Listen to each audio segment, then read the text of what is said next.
The chief task in life is to distinguish what we cannot control from what we can control. We must seek good and evil in our own choices, not in the world outside. Epictetus. Let's get one thing straight. Stoicism hasn't to do with chasing wealth or accumulating stuff. Sure, you can become rich following these principles. Just look at Seneca, one of the wealthiest ancient philosophers. But Stoicism aims far deeper. You've got to build a life that's truly rich with what matters, calm and fulfillment. Picture yourself stuck in rush hour traffic with your frustration bubbling up. But instead of letting anger take the wheel, you feel a sense of calm, a quiet power to choose your response. That's the transformative power of Stoicism. In this episode, you'll explore how this ancient philosophy can help you master your reactions and live a life rich with meaning, regardless of what life throws your way. But how do you achieve this unshakable calm? It all starts with perception, and this takes us to Chapter 1. The Power of Perception. So, what's in your control? Really, when you boil it down, it's all about your perspective. Stoicism hands you this powerful lens. Whatever happens, you decide if it's good or bad. Once you understand this, you're in the driver's seat. Life throws a curveball. You call it an opportunity. Take a simple example. Your flight gets delayed. Now, you could yell at the staff or stew in your frustration, but where does that get you? Instead, Stoicism teaches us to focus on what we can change and let go of what we can't. You can't control the weather, but you can control how you use that extra hour. Read a book, strike up a conversation, reflect on your day. These are your choices. Think deeper. Your life right now, what parts are up to you? What's not? Get clear on this, and your stress levels will drop.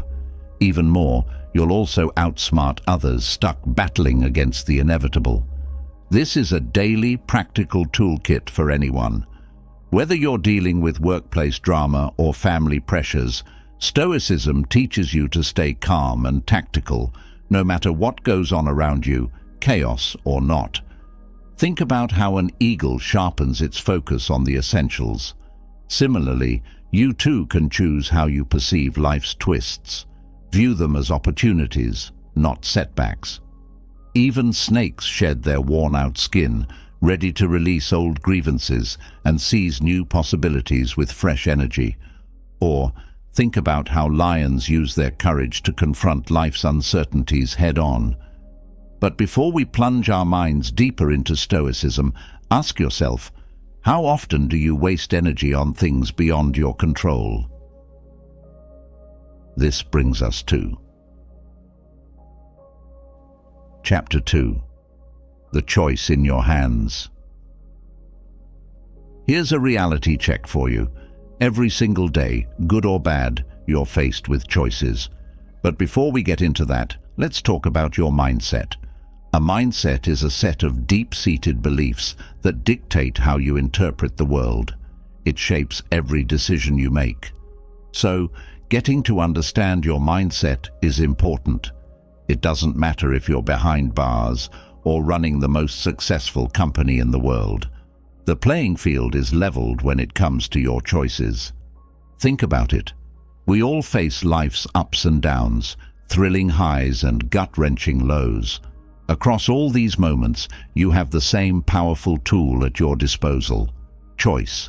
This freedom to choose can liberate you. It's what prevents you from spiraling when life tosses problems your way that you can't fix. Your choices define your journey, whether you're going through personal tragedies or celebrating major victories. So, before you decide on anything in life, pause. Then ask yourself, what's under my control here? Stoicism doesn't mean you have to exert your energy where it's pointless. You must channel your efforts where they count. This clarity simplifies decision-making and removes stress. Stoicism prompts us to put some distance between our knee-jerk reactions and our actions. Take a beat. Evaluate your options with a cool head. Draw up a list of pros and cons if it helps, but anchor your decisions in logic, not whim. In Stoicism, a life well lived is one that's aligned with nature and rationality, and you will come to find that this notion will be reiterated from time to time as an incessant reminder, as we shall do with many other essential Stoic beliefs and principles. But for now, contemplate the long-term impact of your decisions. Are you nurturing your growth, or are you deciding on a quick fix that'll haunt you later? Living virtuously is key in Stoicism, and virtue is something you will also find reiterated every time Stoicism is discussed, for it is an essential belief. When you're at a crossroads, align your choice with your core values. Decisions meshed with your ethical beliefs are easier to make and are easier to live with. Remember, according to Stoic teachings, the only true power you wield is over your own actions.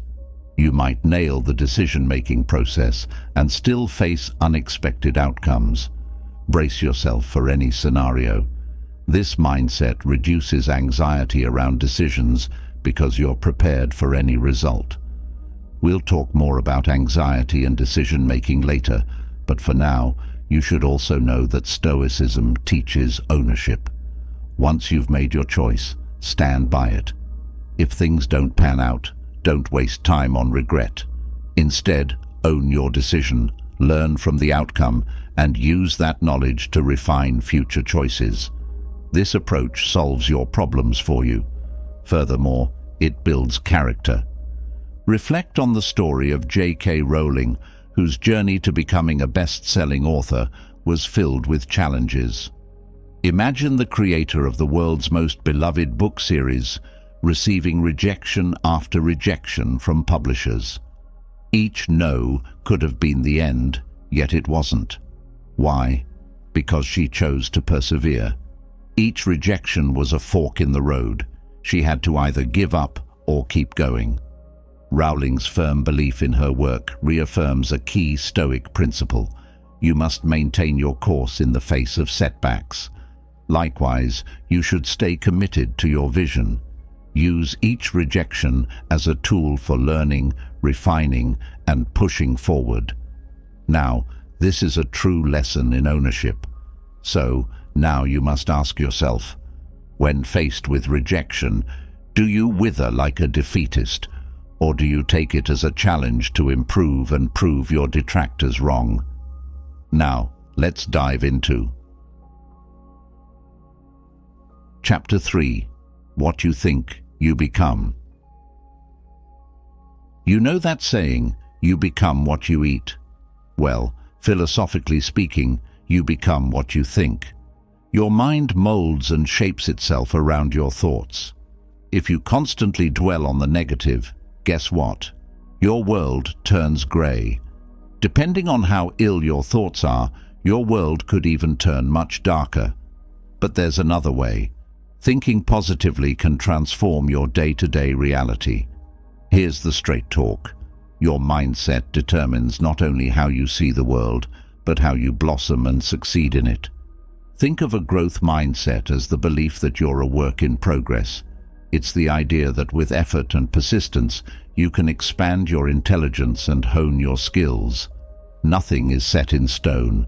A fixed mindset, on the other hand, is the trap of thinking you're limited to what you were born with. It's a dead-end road where challenges are avoided, risks are avoided, all because in your mind, failure seems preordained to you. Let's take the example of Michael Jordan, who is often hailed as a symbol of the growth mindset in the world of sports.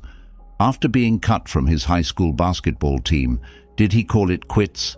Absolutely not. Instead, Jordan transformed that rejection into raw fuel for his ambition. He trained with tireless and undying dedication. He not only rejoined the team, but also rose to become one of the greatest basketball players in history.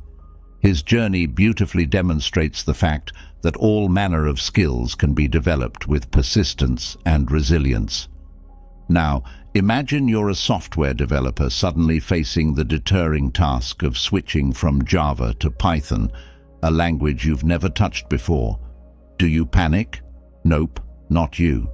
You see this as a prime opportunity to upgrade your skills.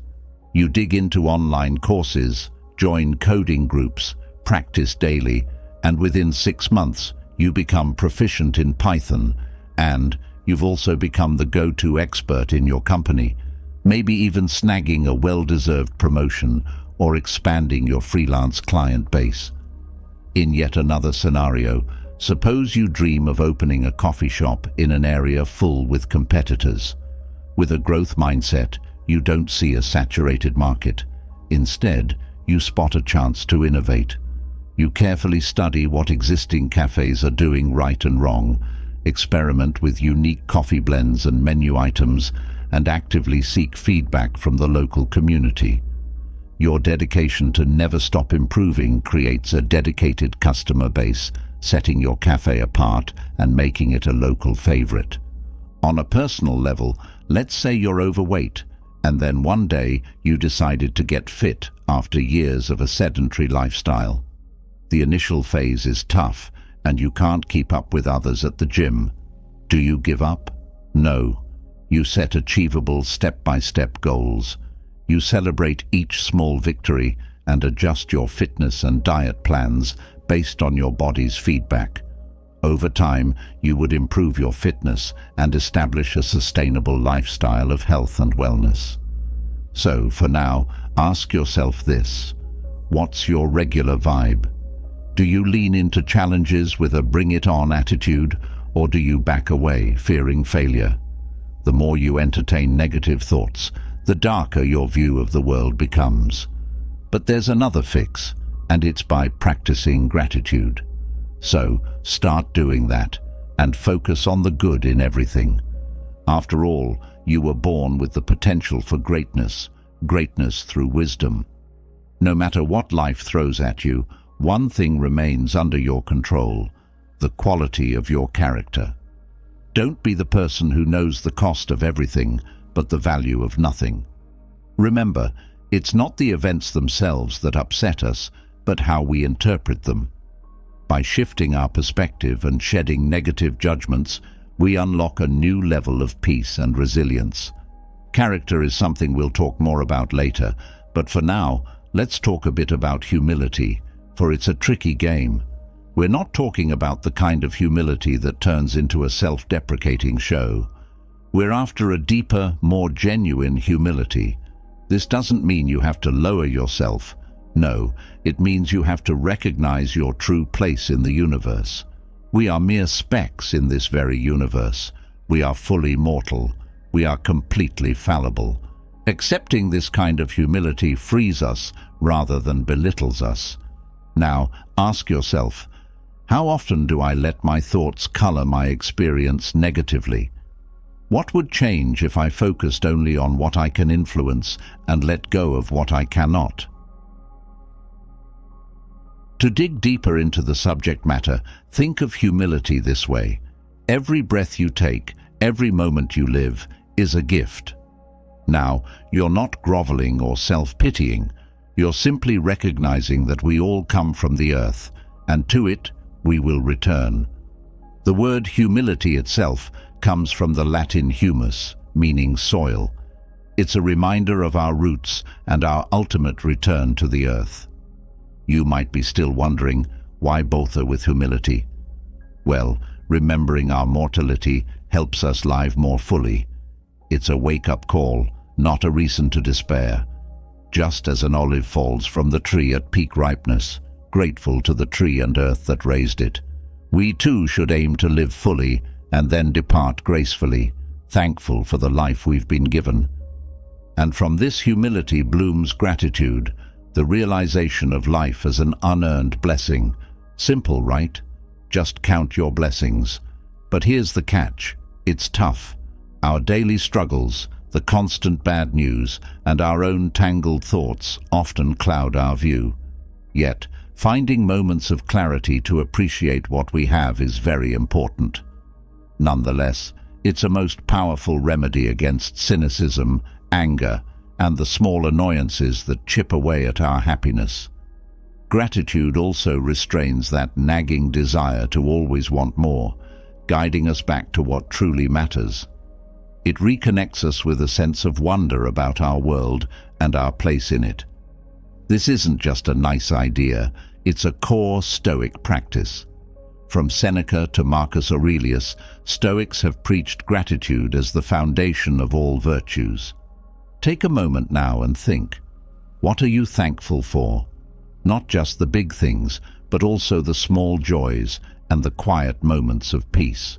Recognize them and let that gratitude push you to engage more deeply with life, to live passively and with active thankfulness.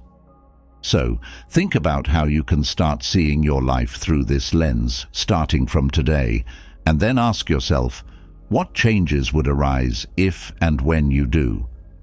Now, let's move to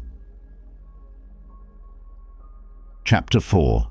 Simplify your choices. Simplify your life. Let's get real about making life easier, not harder.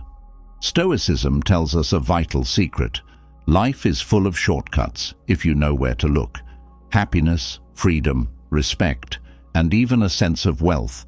These aren't just handed to us, they're choices we make every day.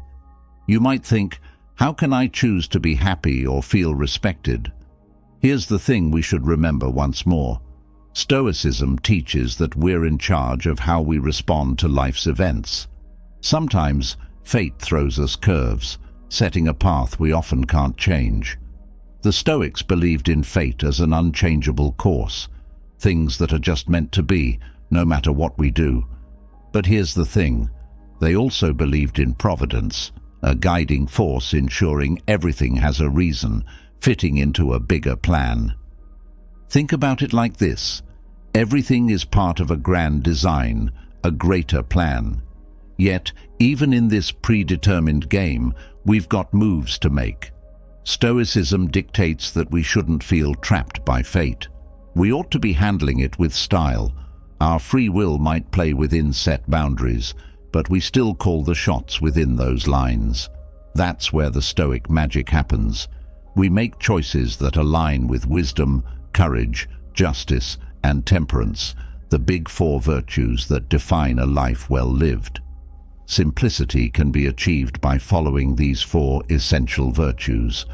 Even though life's script may have its acts and scenes laid out, the Stoics argued that we're still free to improvise our dialogues and actions. And that's determinism for you. You've got to play your part with a sense of purpose, aligning your choices with nature and reason. But why does this matter? Because living this way leads to inner peace and genuine contentment.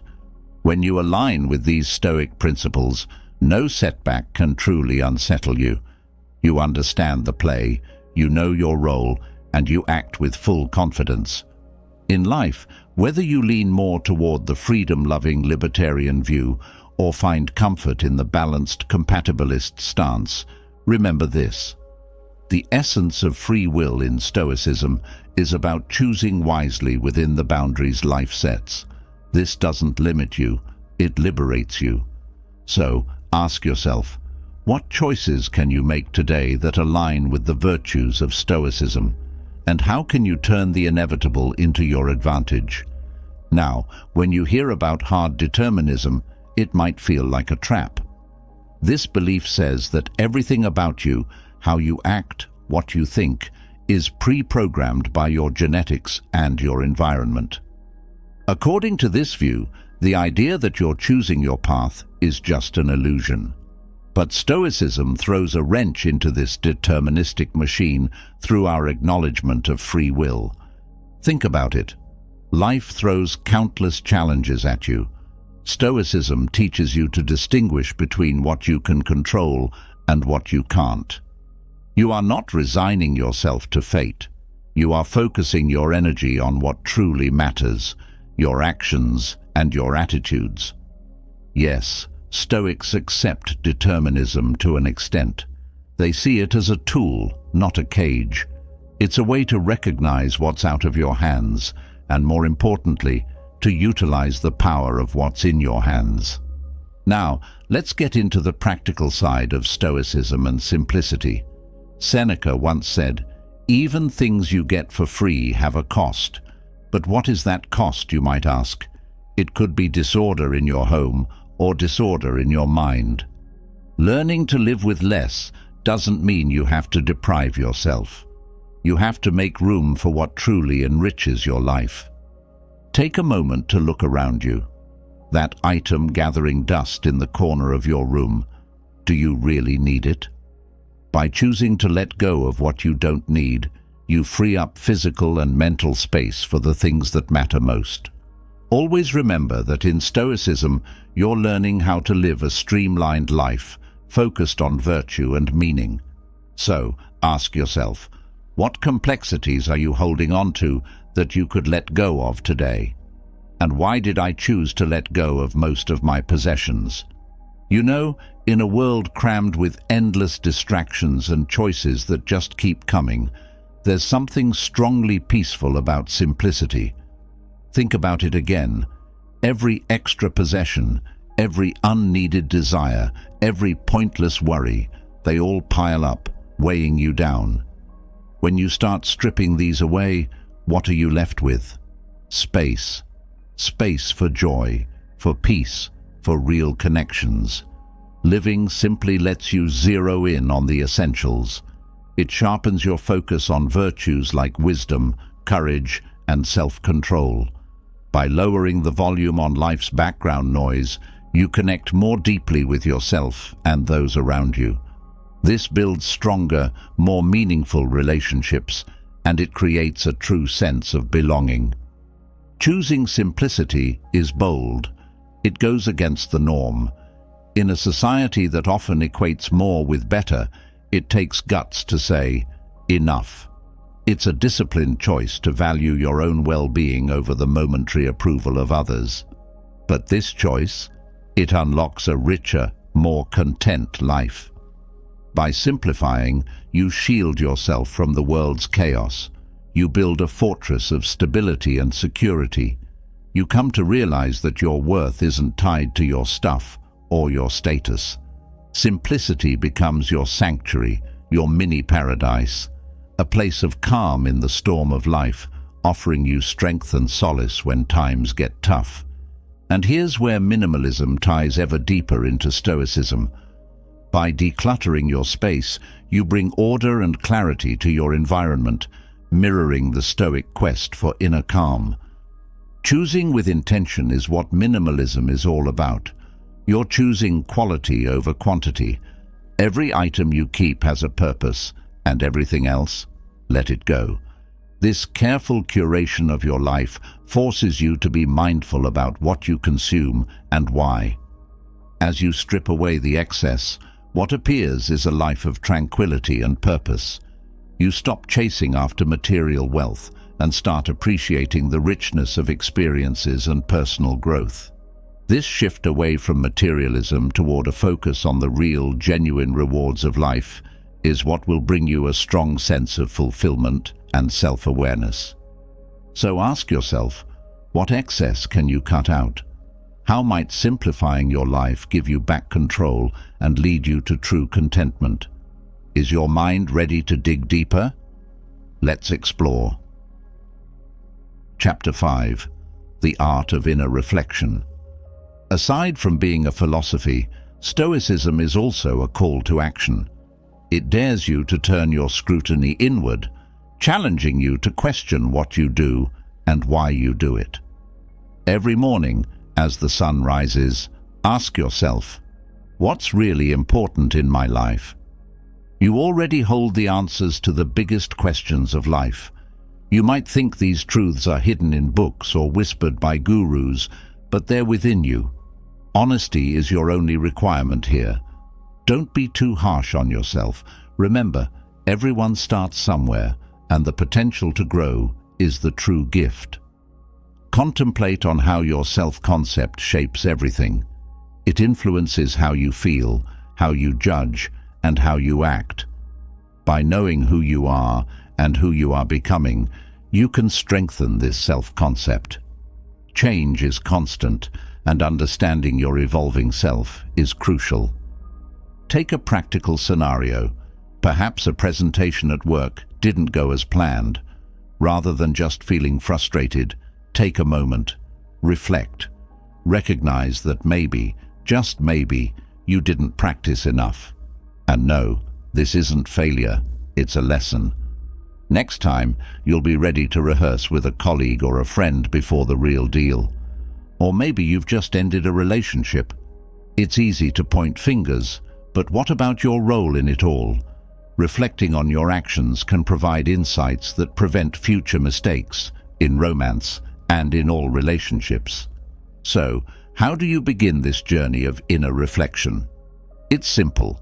Set aside some quiet time each day. Ask yourself critical questions. What are my goals? What values do I hold dear? What are my strengths, and where do I falter? What have been my successes, and what have I learned from my failures? What could I have done differently? Stoicism teaches that the unexamined life isn't worth living. Or actually, Socrates said that. It implores you to dig deep and discover who you are and who you can become. This way, you're setting the foundations for a life well lived. So, take this knowledge, apply it daily, and watch as your life transforms through the powerful practice of Stoicism. And while you're fully immersed in this Stoic journey, keep remembering that self-reflection is key to personal growth and mental strength. Yet, this practice can slip into dangerous territory, turning into rumination, excessive self-criticism, or never-ending comparison to others. What does this look like? It might be the endless loop of stressful thoughts, where worry consumes your mental space.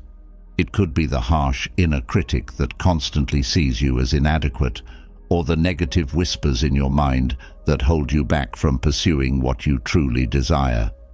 Perhaps it's the continuous habit of measuring your worth against others, feeling always a step behind. Stoicism recognizes these traps and offers a strong defense through self-compassion and a focus on actionable change.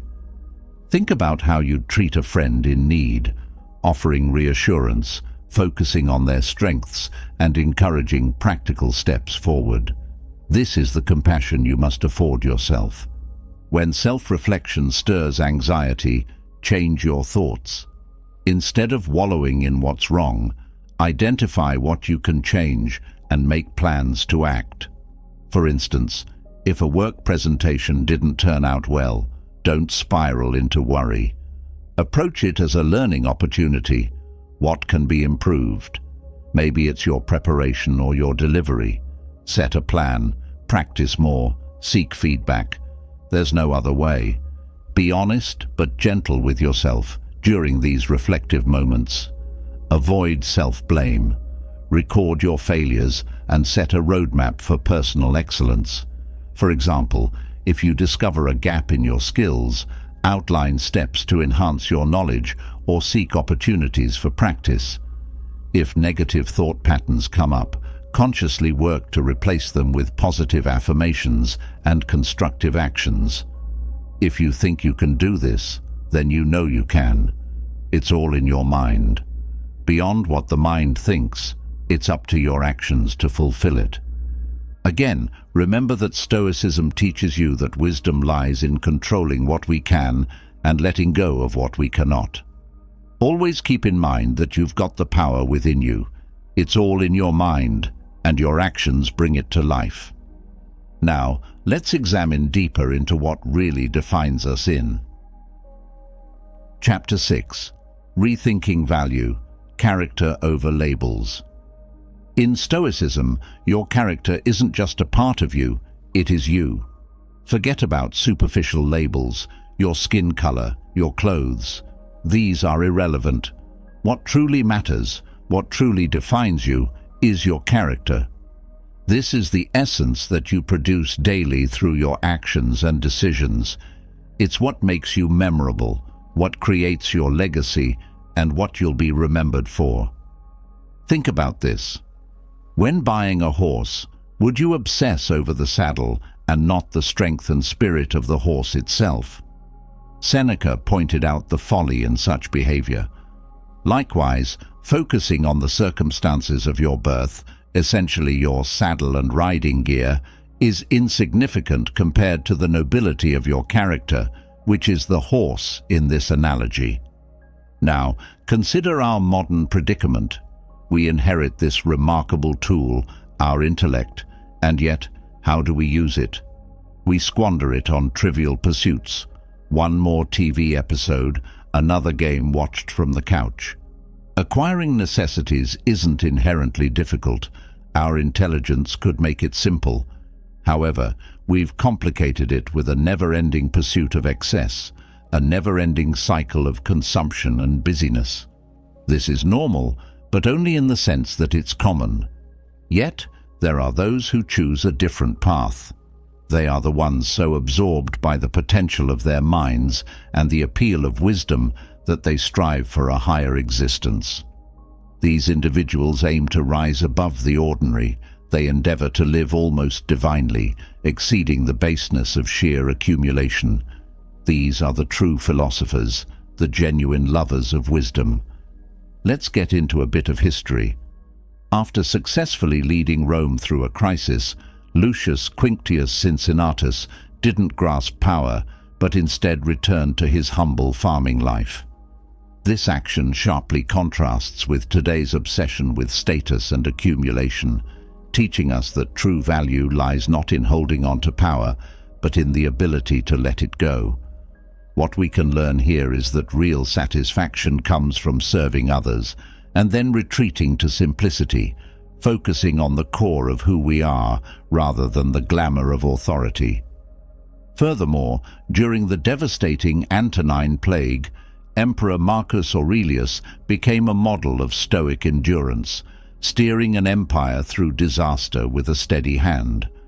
His commitment to his duties and the welfare of his people, despite suffering personal losses, remarkably represents the Stoic belief that external situations should not upset our internal calm. This makes us think, how can we too stay true to our values in the face of life's disturbances? Then there was Diogenes the Cynic, who one day observed a child drinking from his hands. Since then, Diogenes discarded his own cup, rejecting the unnecessary comforts of life. This act confronts our modern fixation with material goods, highlighting the Stoic philosophy that values independence and simplicity over luxury. Diogenes' choice to embrace minimalism prompts us to rethink our needs and what it means to live a meaningful, self-sufficient life. And when Alexander the Great offered to fulfill any wish for him, Diogenes simply asked him not to block the sun. This interaction shows us the Stoic ideal that true wealth and freedom come from the independence of our spirit. Fascinating, no? This also challenges us to examine if we place too much value on external validation rather than on our inner sovereignty. Speaking of external validation, we will come to that in much greater detail in a later chapter. But for now, let's continue on our anecdotal reminiscence and make mention of Emperor Antoninus Pius, who avoided the temptation of conquest and warfare and instead dedicated his rule to peace, stability, and the welfare of his people. His leadership prioritized duty and communal well-being over personal gain. His reign invites us to envision what leadership could look like when it's free from vanity and committed to the common good. And then we have Heraclitus. While living as a hermit, he discovered enlightenment next to a simple oven. His life illustrates that wisdom and character are developed not through social status or wealth, but by seeking to understand universal truths, even in modest settings. This begs us to look past conventional measures of success and appreciate the constancy of change and the simplicity of living authentically. To live like them, to aspire to this nobility, start by questioning your daily choices. Are they enhancing your character or just your comfort? Do your activities elevate your intellect or merely entertain it? Embrace this Stoic challenge. Focus on building a character so powerful, so virtuous, that it leads you through life and toward a more enlightened existence. After all, Stoicism has been the foundation of character education for centuries. For over 2 millennia, from ancient Greece to the desks of American presidents like George Washington and Theodore Roosevelt, Stoicism has shaped leaders. What then does it mean to do the right thing? Let's return to the 4 key virtues we mentioned earlier in the episode and explore them in detail: courage, temperance, justice, and wisdom. First of all, deliberate on courage. You might be thinking that it has to do with never feeling fear. Rather, it's more about choosing to act despite that fear. You've got to face challenges head-on, risking for a greater good. Next, temperance. Now, this is the balance between cowardice and recklessness. It's bravery without foolishness. Thirdly, justice, the Stoics' crown jewel. Justice holds that we live for others, not just ourselves. Every action should uplift society. This means treating others with the respect, honesty, and fairness that we seek for ourselves. And then finally, wisdom. This is practicality in its purest form. It asks, how much courage is right here? What does justice demand in this moment? Wisdom transforms philosophical concepts into concrete actions that benefit us in the long term. But how do we move from purely understanding these virtues to living them? Here lies the challenge and the reward. The power of stories, especially those from Greek mythology or historical figures, is our bridge. These narratives entertain us, for they demonstrate virtues in action. Think of Hercules, who chose a life of heroic challenges over comfort, or Odysseus, whose cunning led him safely past countless dangers. Like building muscle at the gym, developing virtue requires consistency and effort. It's tough in the beginning, but as you engage deeply and reflect regularly, your character, like muscle, gets stronger.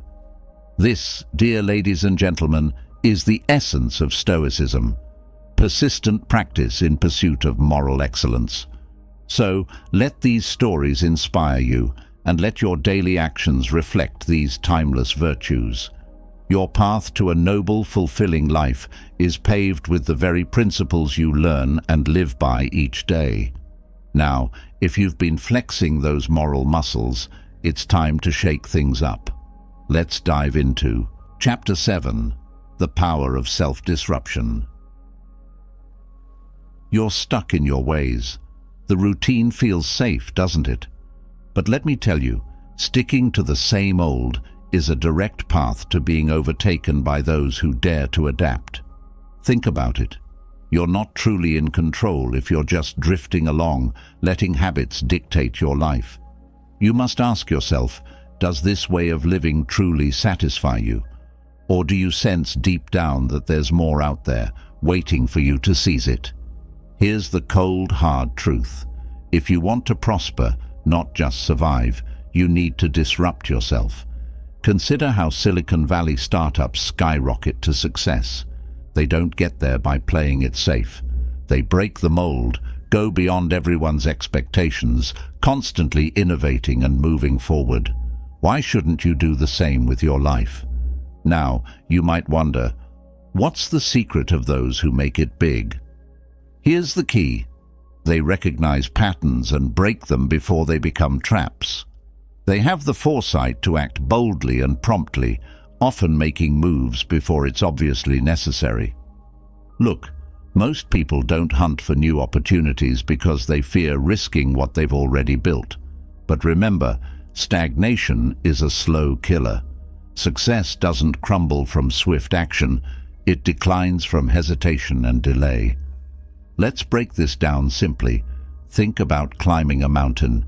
Initially, there's uncertainty, and the journey is tough, but the climber is agile, keen to explore various paths. This phase is all about discovery and building momentum. As the climber gets higher, things start to become more routine. The path that once was adventurous now feels secure, predictable. But what happens when an unexpected storm hits or a new path surfaces? The seasoned climber, set in their ways, might miss the new route or underestimate the storm. That's the trap of comfort. The routines that once made you successful can become your biggest obstacle.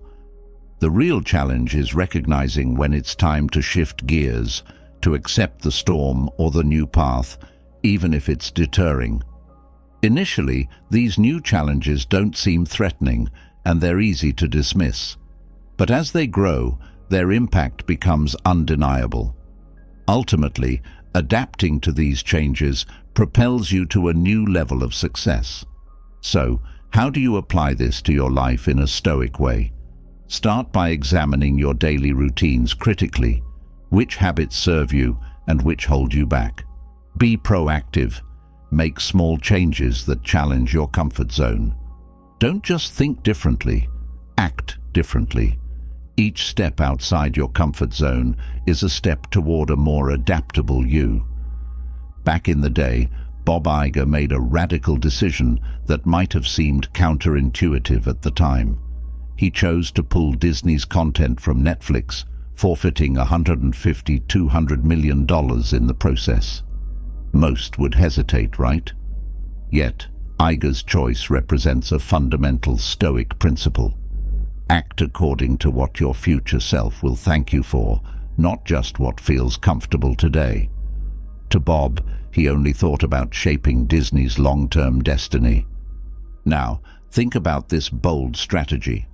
Launching Disney Plus in 2019 was a gamble, with projections suggesting it might take until 2022 to recoup the lost revenue. However, Iger's vision extended beyond the horizon of immediate profits. He understood something crucial. Real leaders succeed by anticipating change, not reacting to it. Under Iger's leadership, Disney sought to redefine its industry. By choosing not to sell to Netflix and instead focusing on its core offerings, movies, TV shows, and theme parks, Disney stayed healthy. And then came the acquisition of most of Fox's film and TV assets for $71 billion, significantly expanding Disney's footprint. Imagine if Iger had played it safe. Disney could have been on the other side of that deal, perhaps a chapter in someone else's expansion story. Once again, be disruptive. Do not resist it. By being disruptive, Iger transformed Disney into a powerhouse of entertainment and technology, competing against giants like Apple, Amazon, and Google. This was a Stoic mastery of change, beautifully characterizing the philosophy of controlling what one can and adapting swiftly to what one cannot. Now, let's draw a broader picture.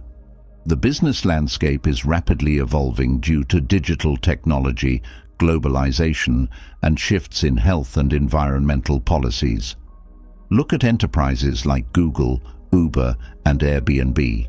They started in one niche and now pioneer multiple industries, including banking and healthcare. Remember Reed Hastings of Netflix?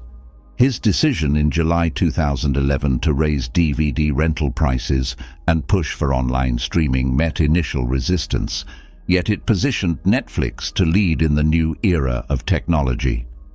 This lesson, however, isn't confined to tech moguls. It's everywhere, across all sectors: construction, manufacturing, education, you name it. You must always foresee and adapt to changes. And what about you? Are you ready to adapt to change like Iger, to act boldly in the face of uncertainty?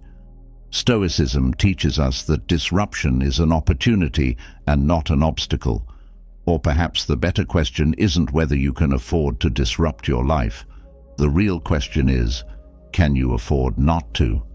And that brings us to our next point with Chapter 8. Leveraging Disruption for Serenity.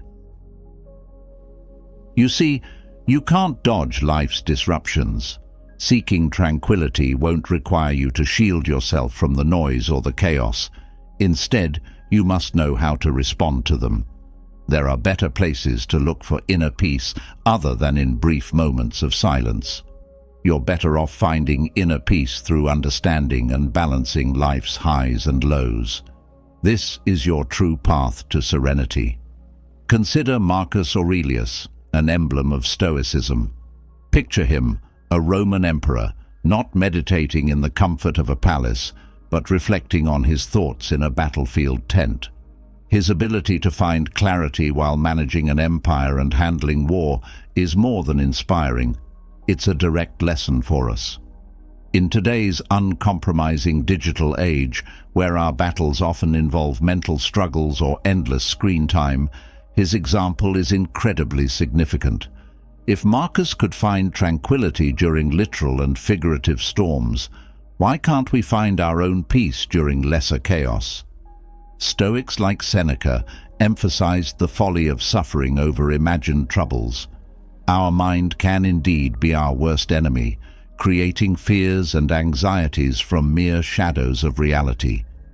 Although we will discuss this in greater detail in a later chapter, it is worth noting for now that we often find ourselves lost in worries about events that haven't occurred or might never happen. We fret over others' opinions, dread forthcoming events, or brace for conflicts that exist only in our minds. This endless cycle of needless worry must be broken. Only you can break it, for your mind is everything, and your mind dictates what can or can't be done. The only time such thoughts serve us is when we use them constructively through negative visualization. This technique involves deliberately contemplating potential negative scenarios to mentally prepare and strategize our response, transforming anxiety into action. You should remember once more that Stoicism teaches us to master our emotions, not to suppress or fake them, and that we ought to understand them greatly. Mastery here means recognizing your emotional state as it happens. Once aware, you're better equipped to act, both immediately and in the long run. You don't have to change how you feel on an urge. You have to respond to your feelings with thoughtful, constructive actions. In the short term, you must learn to act through reason instead of letting emotions lead. You have to catch yourself right when you're about to react emotionally and consciously, choosing a rational response instead. And how do you do this? By recognizing when emotions are starting to bubble up, pausing, and redirecting your actions through thoughtful decision-making. Once again, this doesn't mean you have to suppress your emotions, but rather, you've got to manage your emotions wisely. For the long haul, you should transform how you process and perceive the events in your life. This means identifying what triggers negative emotions like anger, frustration, and envy. Once you pinpoint these triggers, you work on reframing how you view them, making you more resilient and less reactive. When you alter your perception of the external world, you change your emotional responses to it. Stoicism doesn't just encourage this. In fact, it provides a framework for it. Just how you would do in the short term, this philosophy also urges you to pause, reflect, and choose actions that align with virtue over knee-jerk reactions based on fear or anger. And we must say it again. Stoicism champions the power of choice, your ability to decide how you respond to any situation. This autonomy is crucial for maintaining inner peace. Another fundamental Stoic practice is rationalization. By evaluating your thoughts and beliefs for their truth and rationality, you challenge your perceptions and assumptions. This critical analysis helps you develop a more objective view of the world, allowing you to find stability when the going gets rough. This approach is also influenced by the Socratic method, highlighting continual questioning to achieve deeper understanding. Since Seneca and other Stoic philosophers often remind us that many of our troubles stem from exaggerated or imagined scenarios, by learning to distinguish reality from perception, you liberate yourself from unnecessary worries and achieve tranquility. Rationalization teaches you that while you can't control external events, you can control your reactions to them. In other words, be rational. And since we've talked a bit about gratitude and simplicity earlier, you must always keep in mind that Stoicism encourages mindfulness and connection with nature, urging you to recognize the joy in the present. Therefore, each morning, remind yourself of the privilege it is to be alive, to breathe, think, enjoy, and love. This practice deepens your appreciation for the world around you and brings moments of peace into everyday life. This brings you closer to tranquility, to serenity. So, are you ready to change how you face life's disruptions? Remember, the Stoic finds peace not by avoiding the storm, but by learning to go out and play in the rain. So, let's ask again, can you afford to let another day pass dominated by unfounded fears, or will you step up and take control of your inner world? Next, let's move on to Chapter 9, The Power of Perspective in Crisis. In every life, disasters strike. You might lose a loved one, a job, or a cherished relationship. These moments feel shattering, overwhelming. But what if I told you that your reaction to these disasters could transform your life? We're not simply being optimistic here. This is Stoicism. Remember what we talked about earlier. The Stoic way is to utilize your emotions and not suppress them. Imagine you've lost a job or a business. It's easy to let this loss dictate your mood and self-worth. But Stoicism urges you to shift your perspective. What's in your control? Your next steps, your response, your hardiness. Consider this. Every crisis tests and reveals your character. You don't build character during good times. Character is forged in the fires of adversity. Think of that cyclical quote. Hard times create strong men create good times create weak men, and weak men create hard times. And so, what will your fire reveal about you? You see, Stoicism teaches us that suffering and loss are inevitable. The question is, do you let them defeat you, or do you grow stronger from them? For example, if you lose someone dear, you can't change that they're gone. But you can choose how to remember them. How will you honor their memory? How will you live differently because of their influence? Stoicism stresses that suffering isn't inherently bad. It might sound strange, but suffering can be a powerful tool for personal growth. Can you accept your pain and use it as a means to become a stronger, more resilient person? You must accept loss and suffering as part of life. Focus on what you can control. Use suffering as a tool for growth. Live a fulfilling, meaningful life. Yes, even during adversity. Remember, the true test of your character is not how you flourish in comfort, but how you stand in chaos. Since loss is a certainty in life, the emotions tied to these losses, sadness, anger, frustration, are intense and real. But here's the good news.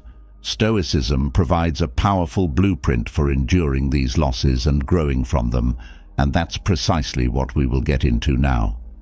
First, there's acceptance. Remember to accept what you cannot control and channel your energy into what you can. When loss hits, it's natural to feel overwhelmed by emotions. Instead of resisting these feelings, accept them as part of your journey. For instance, if you're suddenly jobless, you can't undo being laid off, but you can decide how to respond. Will you update your resume, reach out to your network, apply for new opportunities? Acceptance isn't passive resignation. Acceptance is actively choosing where to focus your efforts to move forward. Then we have resilience. Developing inner strength is central to Stoicism.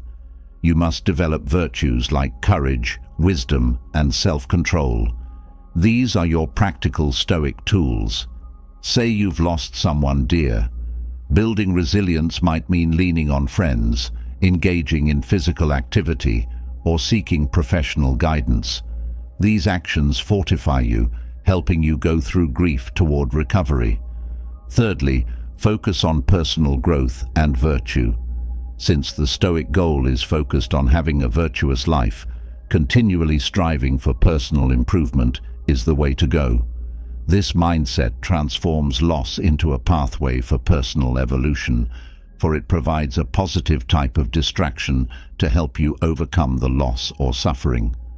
So, if you ended a relationship, then channel your energy into personal goals or new interests. Engage with your community. Every step in personal development helps redefine your purpose, ensuring that your life remains rich and meaningful, irrespective of external losses. Moving on, let us reflect on Seneca, one of the wealthiest men in ancient Rome. His life was marked by significant adversity, including a death sentence by an emperor. Despite these trials, or perhaps because of them, Seneca sought to transform misfortune into opportunity for betterment. Then, at the age of 43, Seneca's eloquence nearly cost him his life. Emperor Caligula, driven by envy over a particularly impressive speech Seneca delivered, contemplated his execution. It was only the intervention of Caligula's mistress, who assumed Seneca's illness would soon claim his life, that spared him this time. Just 2 years later, Emperor Claudius, under fabricated accusations, banished Seneca to Corsica, stripping him of half his wealth. This exile coincided tragically with the death of his infant son, deepening his solitude. On this remote island, separated from his wife and in the middle of personal grief, Seneca found peace in writing. It was his only refuge. After 8 long years, Rome called him back, not for recognition, but to tutor the young Nero, a task heavy with its own challenges. Despite Seneca's best efforts, Nero rejected all philosophical and ethical teachings, growing instead into a self-indulgent tyrant. Ultimately, Nero's reign of terror would claim the lives of his closest kin, including his own mother, brother, and wife. Seneca himself was not spared. At 69, under Nero's orders, he too was compelled to end his own life. Yet, Seneca's story is not simply one of suffering, for we learn a great deal of Stoic endurance from this great man. Facing his imposed death, Seneca seized this final moment to impart wisdom, similar to Socrates' peaceful acceptance of hemlock.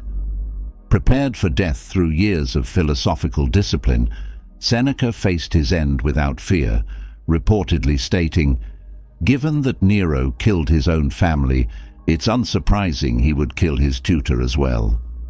His final thoughts, though lost to history, likely touched base with Socrates' defiant proclamation, in which he said, "While you can kill me, you can't harm me."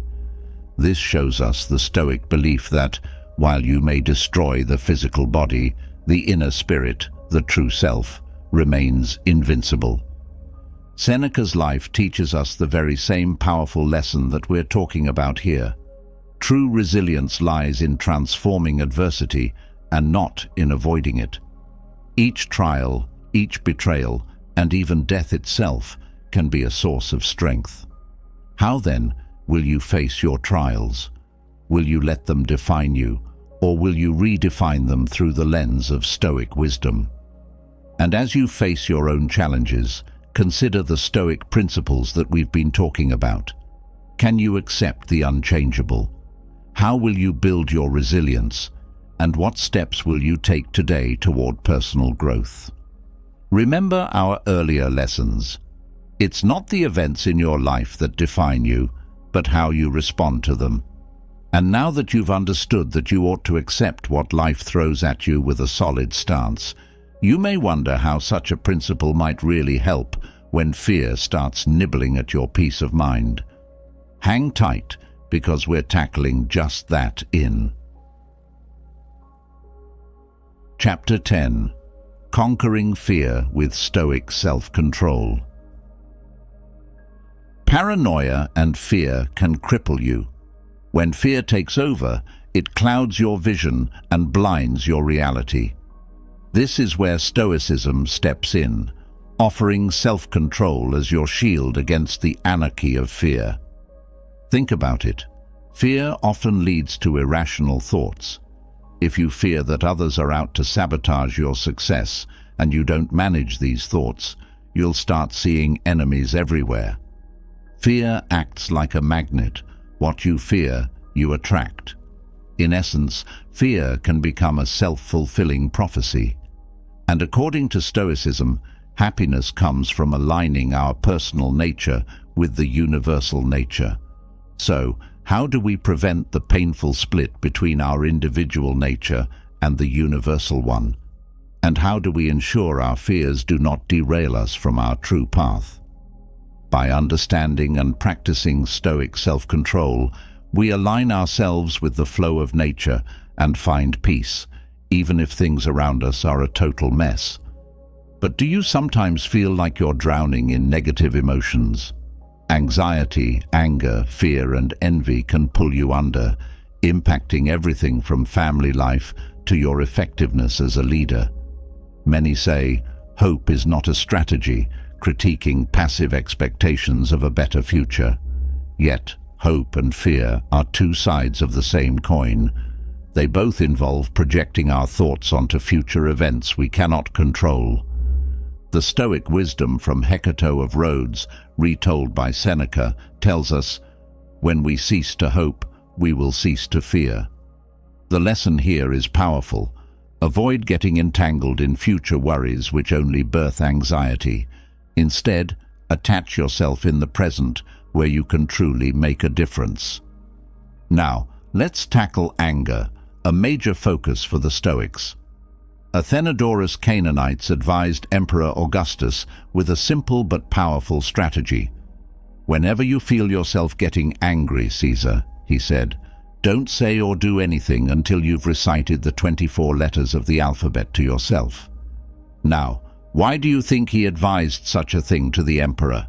Well, because time and distance are your allies against anger, which often causes more problems than the triggers themselves. Even Seneca, when he was exiled for 8 years, wrote extensively about anger during his isolation in Corsica. He dedicated this treatise on anger to his brother. Yet, in our times, we're living in times loaded with anger, often self-perpetuating, as Seneca described it as anger biting itself. Marcus Aurelius, on the other hand, advocated for a different approach. He felt that gentleness and civility was deemed more appropriate when it comes to anger. He argued that these qualities are more humane and more effective. Being distant from anger strengthens us, he believed. So, for now, ask yourself, what emotional baggage are you carrying that might be holding you back? And how can you shift your focus to the present, where your actions can have a meaningful impact? Remember, the power to change your emotional landscape is in your hands. Use it wisely.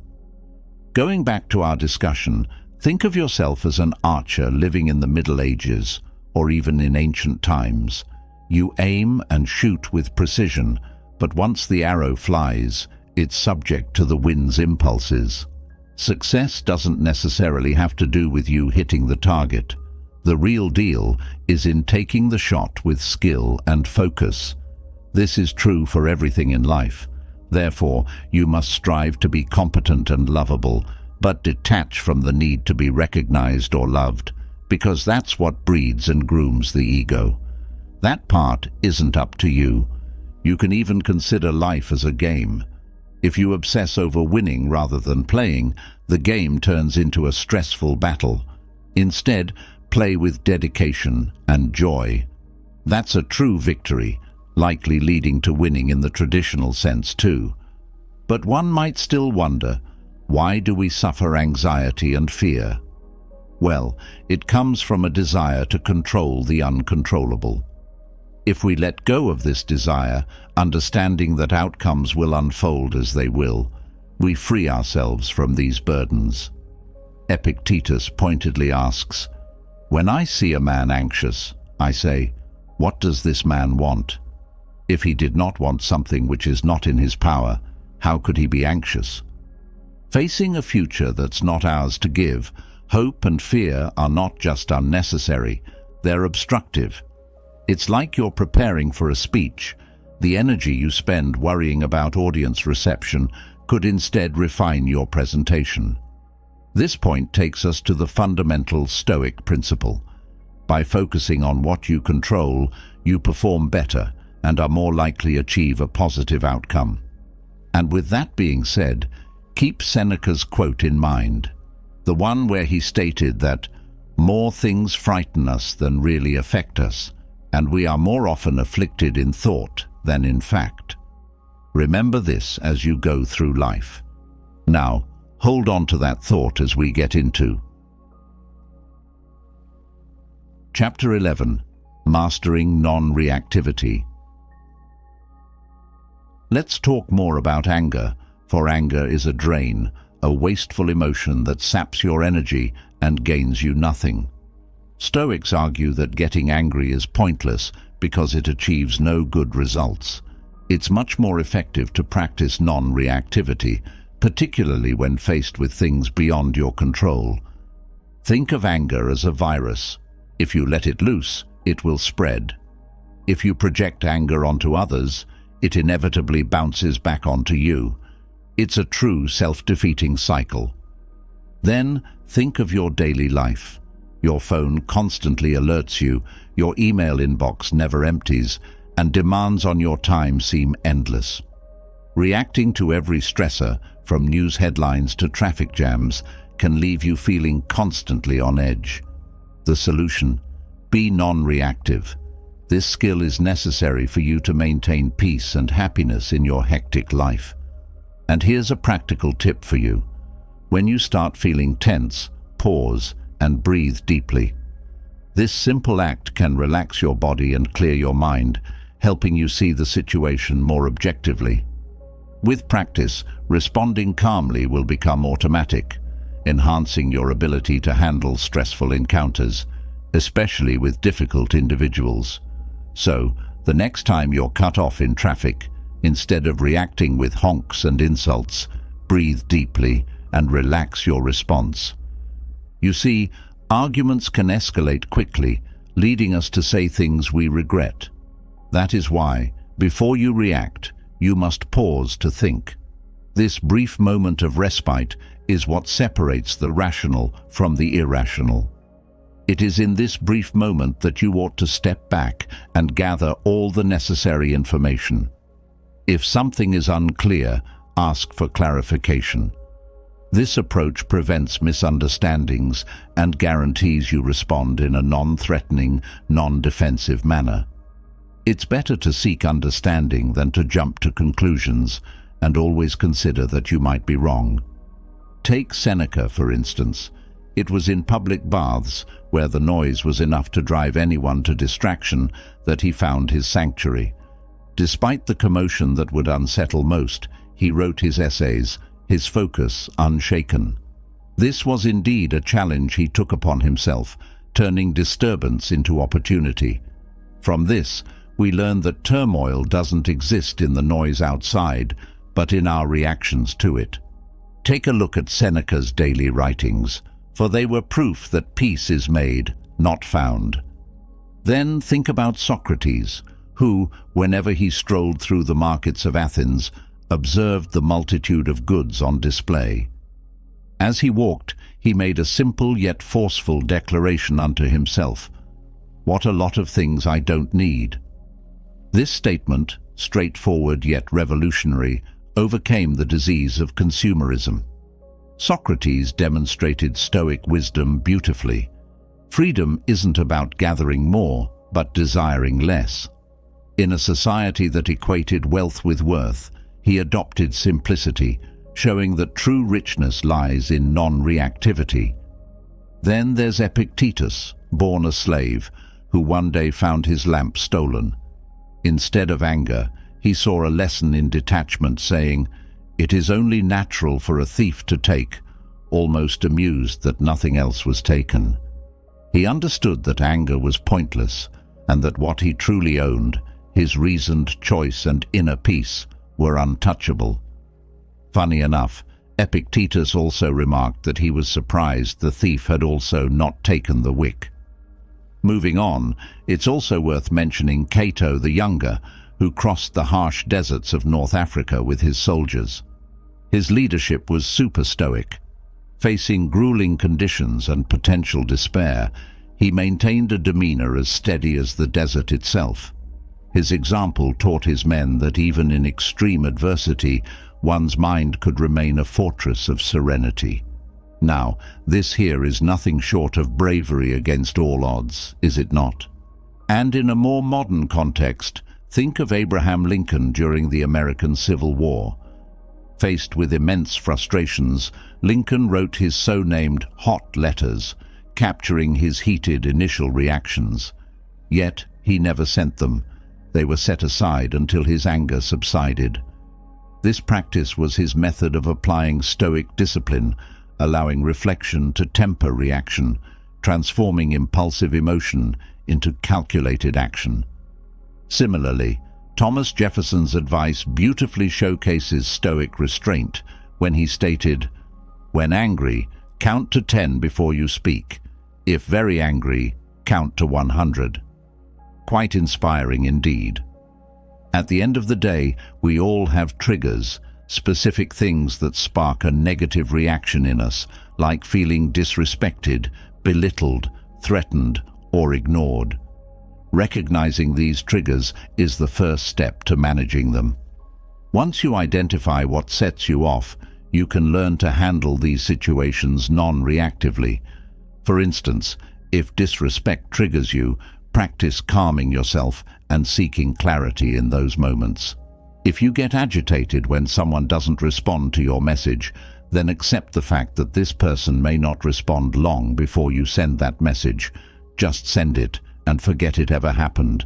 If they reply, good. If not, then no harm done. Be the better person. By doing this, you train yourself to respond rather than react, transforming potential conflicts into opportunities for personal growth and understanding. Now, it's tempting to take life's ups and downs personally. When someone's actions unsettle you, your first reaction might be to react or feel targeted. Yet, Stoicism teaches us a powerful lesson. Not everything is about you. This realization can greatly transform how you interact with the world. That is why you are being advised to pause and consider why someone might act in a way that bothers you. Is it truly about you, or could it be a reflection of their struggles or emotions? Recognize and remember that you cannot control others' actions, only your response to them. By stepping back and not taking things personally, you open the door to reacting calmly and constructively. Now, take a quick breather and assess your feelings. Are you angry at something or someone? Disappointed? Identifying your emotions clarifies their origins and helps you address them more effectively. For instance, if someone cuts you off in traffic and anger flares up, remind yourself of the bigger picture. It's not a personal attack, but an impersonal moment of frustration. The other person simply wanted to get ahead, driven by their own frustration in the ugly traffic, just as you might have been. They saw an opening and took it before you could, perhaps without you even considering it. This clarity can transform your reaction from heated to composed. Expressing your needs is crucial, but so is knowing when to stop. After making your needs clear, allow the other person space to respond. This can prevent conversations from becoming reactive and gives you a moment to observe and adjust to the unfolding situation. And what about silence? In our talkative society, silence is often uncomfortable, but it can be a powerful tool. Many consider silence to be golden, for it is another form of pause that can also help you regain composure and respond thoughtfully. However, with silence, you're already composed, and you've had more time to gather your thoughts compared to when you were talking. So, consider how you react to life's good and bad moments. Do you cling to joy, fearing its end? Or do you dwell on misfortunes, allowing them to sour your mood? Stoicism encourages equanimity, which is when someone approaches all of life's moments with a stable, peaceful demeanor. This balance helps you remain in control by life's swings, empowering you to face each situation with a calm, non-reactive stance. Think about how you will apply this newfound perspective today and contemplate on whether you see beyond the immediate and recognize the deeper currents shaping your reactions. Mastery of this skill can significantly improve your interactions and your life's tranquility. Now, let's take it a step further with Chapter 12, The Limitlessness of Perspective. Marcus Aurelius once observed that the stars wash away the dust of earthly life. This deep insight encourages you to clear your mind of day-to-day troubles by recognizing their relative insignificance in the enormity of the universe.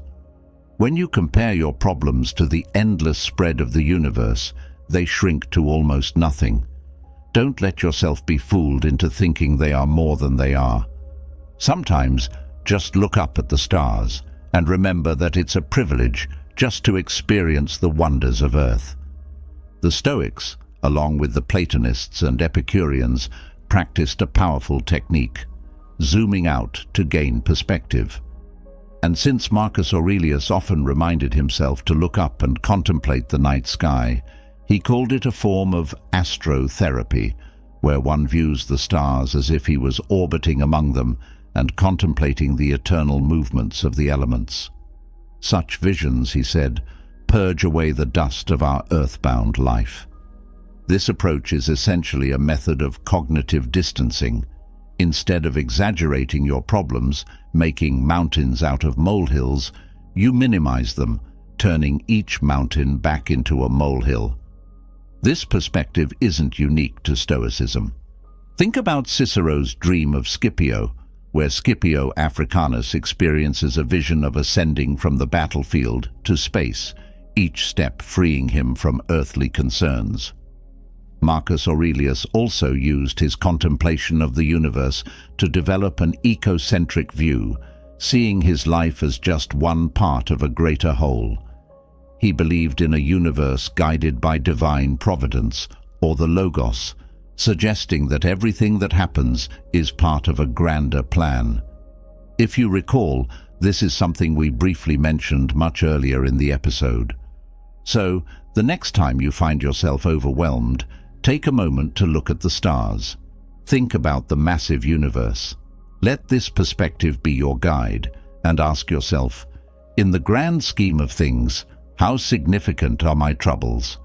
Let the sky be a reminder of the bigger picture, helping you to pass through life with a calmer, more stoic perspective. Now, have you ever felt disconnected from the world around you? It's easy to get caught up in the labels and distinctions we impose on our surroundings, good or bad, beautiful or ugly. But Stoicism offers a radical shift in perspective, because Stoicism believes that everything is interconnected. Nothing exists in isolation. This concept might seem huge, but let's make it simple.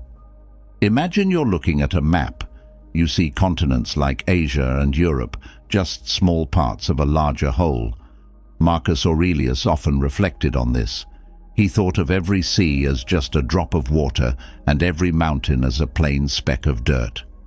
To him, the present moment was the tiniest point in eternity. Everything around us, big or small, is transient and ever-changing. Now, think of the universe as a living being, one giant organism with a single substance, soul and purpose. Every element, from the stars to the seas to us, moves in harmony. Even things that seem harmful or unpleasant, like a lion's jaws or a poisonous plant, are part of this interconnected relationship. They all come from the same noble source that you respect and are connected to it. Marcus Aurelius used to remind himself not to say, "I am an Athenian," or "I am a Roman." Rather, he insisted that he was a citizen of the universe. He did this repeatedly to drill it into his mindset. You might ask, why does this matter to you? Well, by seeing yourself as part of a larger whole, you can go beyond petty concerns and daily irritations. You start to see how your actions contribute to the universal flow, and how by aligning with this flow, you can live more harmoniously, more pleasantly. So, how will you remind yourself of this interconnectedness today? And how will you shift your perspective to see yourself not just as an individual, but as an integral part of the universe? Now, let's dig into something equally thought-provoking in Chapter 13, The Stoic Practice of Poverty. What if taking up poverty occasionally could actually enrich your life? After all, the Stoics were practical realists. They believed that by practicing poverty, especially during good times, you could become skilled at handling life's inevitable lows. Comfort, they warned, might feel secure, but it can enslave you. If you're always afraid of losing what you have, you're not really free. Consider this. What if you knew the worst that could happen and faced it willingly? Could you imagine losing everything in life yet remaining calm? People might call it resilience, but it's really just preparation. Let's take it up a notch, or two. What if stepping out of your comfortable home to camp under the stars could strip away your reliance on modern conveniences, teaching you resilience and appreciation for simplicity? Or what if a week away from your smartphone and social media could clear your mind, stressing the freedom of living in the moment?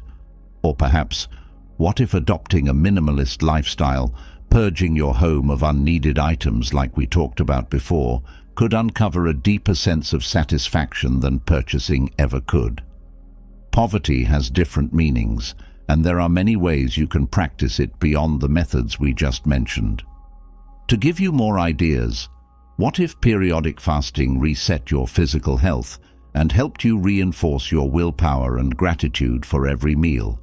Sounds reasonable, no? And what if learning to make fire, build shelter, and find food in the wild prepared you for unexpected challenges back in civilization? Preparing for the worst is very wise indeed. Or what if restricting your spending to the bare essentials for a month could illuminate the true value of your earnings and the unnecessary excesses in your life? Or how about if you created something with your own hands? Won't it reconnect you to the basics of human ingenuity and patience? Our forebears did it, so why not you? You could also think about growing your own vegetables, for it could teach you about the cycles of nature and the steady effort required to sustain oneself. But to feel the essence of poverty, what if volunteering in a struggling community could open your eyes to the sad realities outside your comfort zone? Wouldn't it enhance your empathy and ground your perspective? Would you choose to take the bus or the train instead of driving? Perhaps it could expose you to the lives of others in your community, to improve your sense of connection and patience, no? Or perhaps to do something that can benefit only you and you alone. How does a silent retreat sound? Wouldn't it help you dive deep into your mind, confronting and calming the internal hurricanes and tornadoes that you usually ignore? Think about it.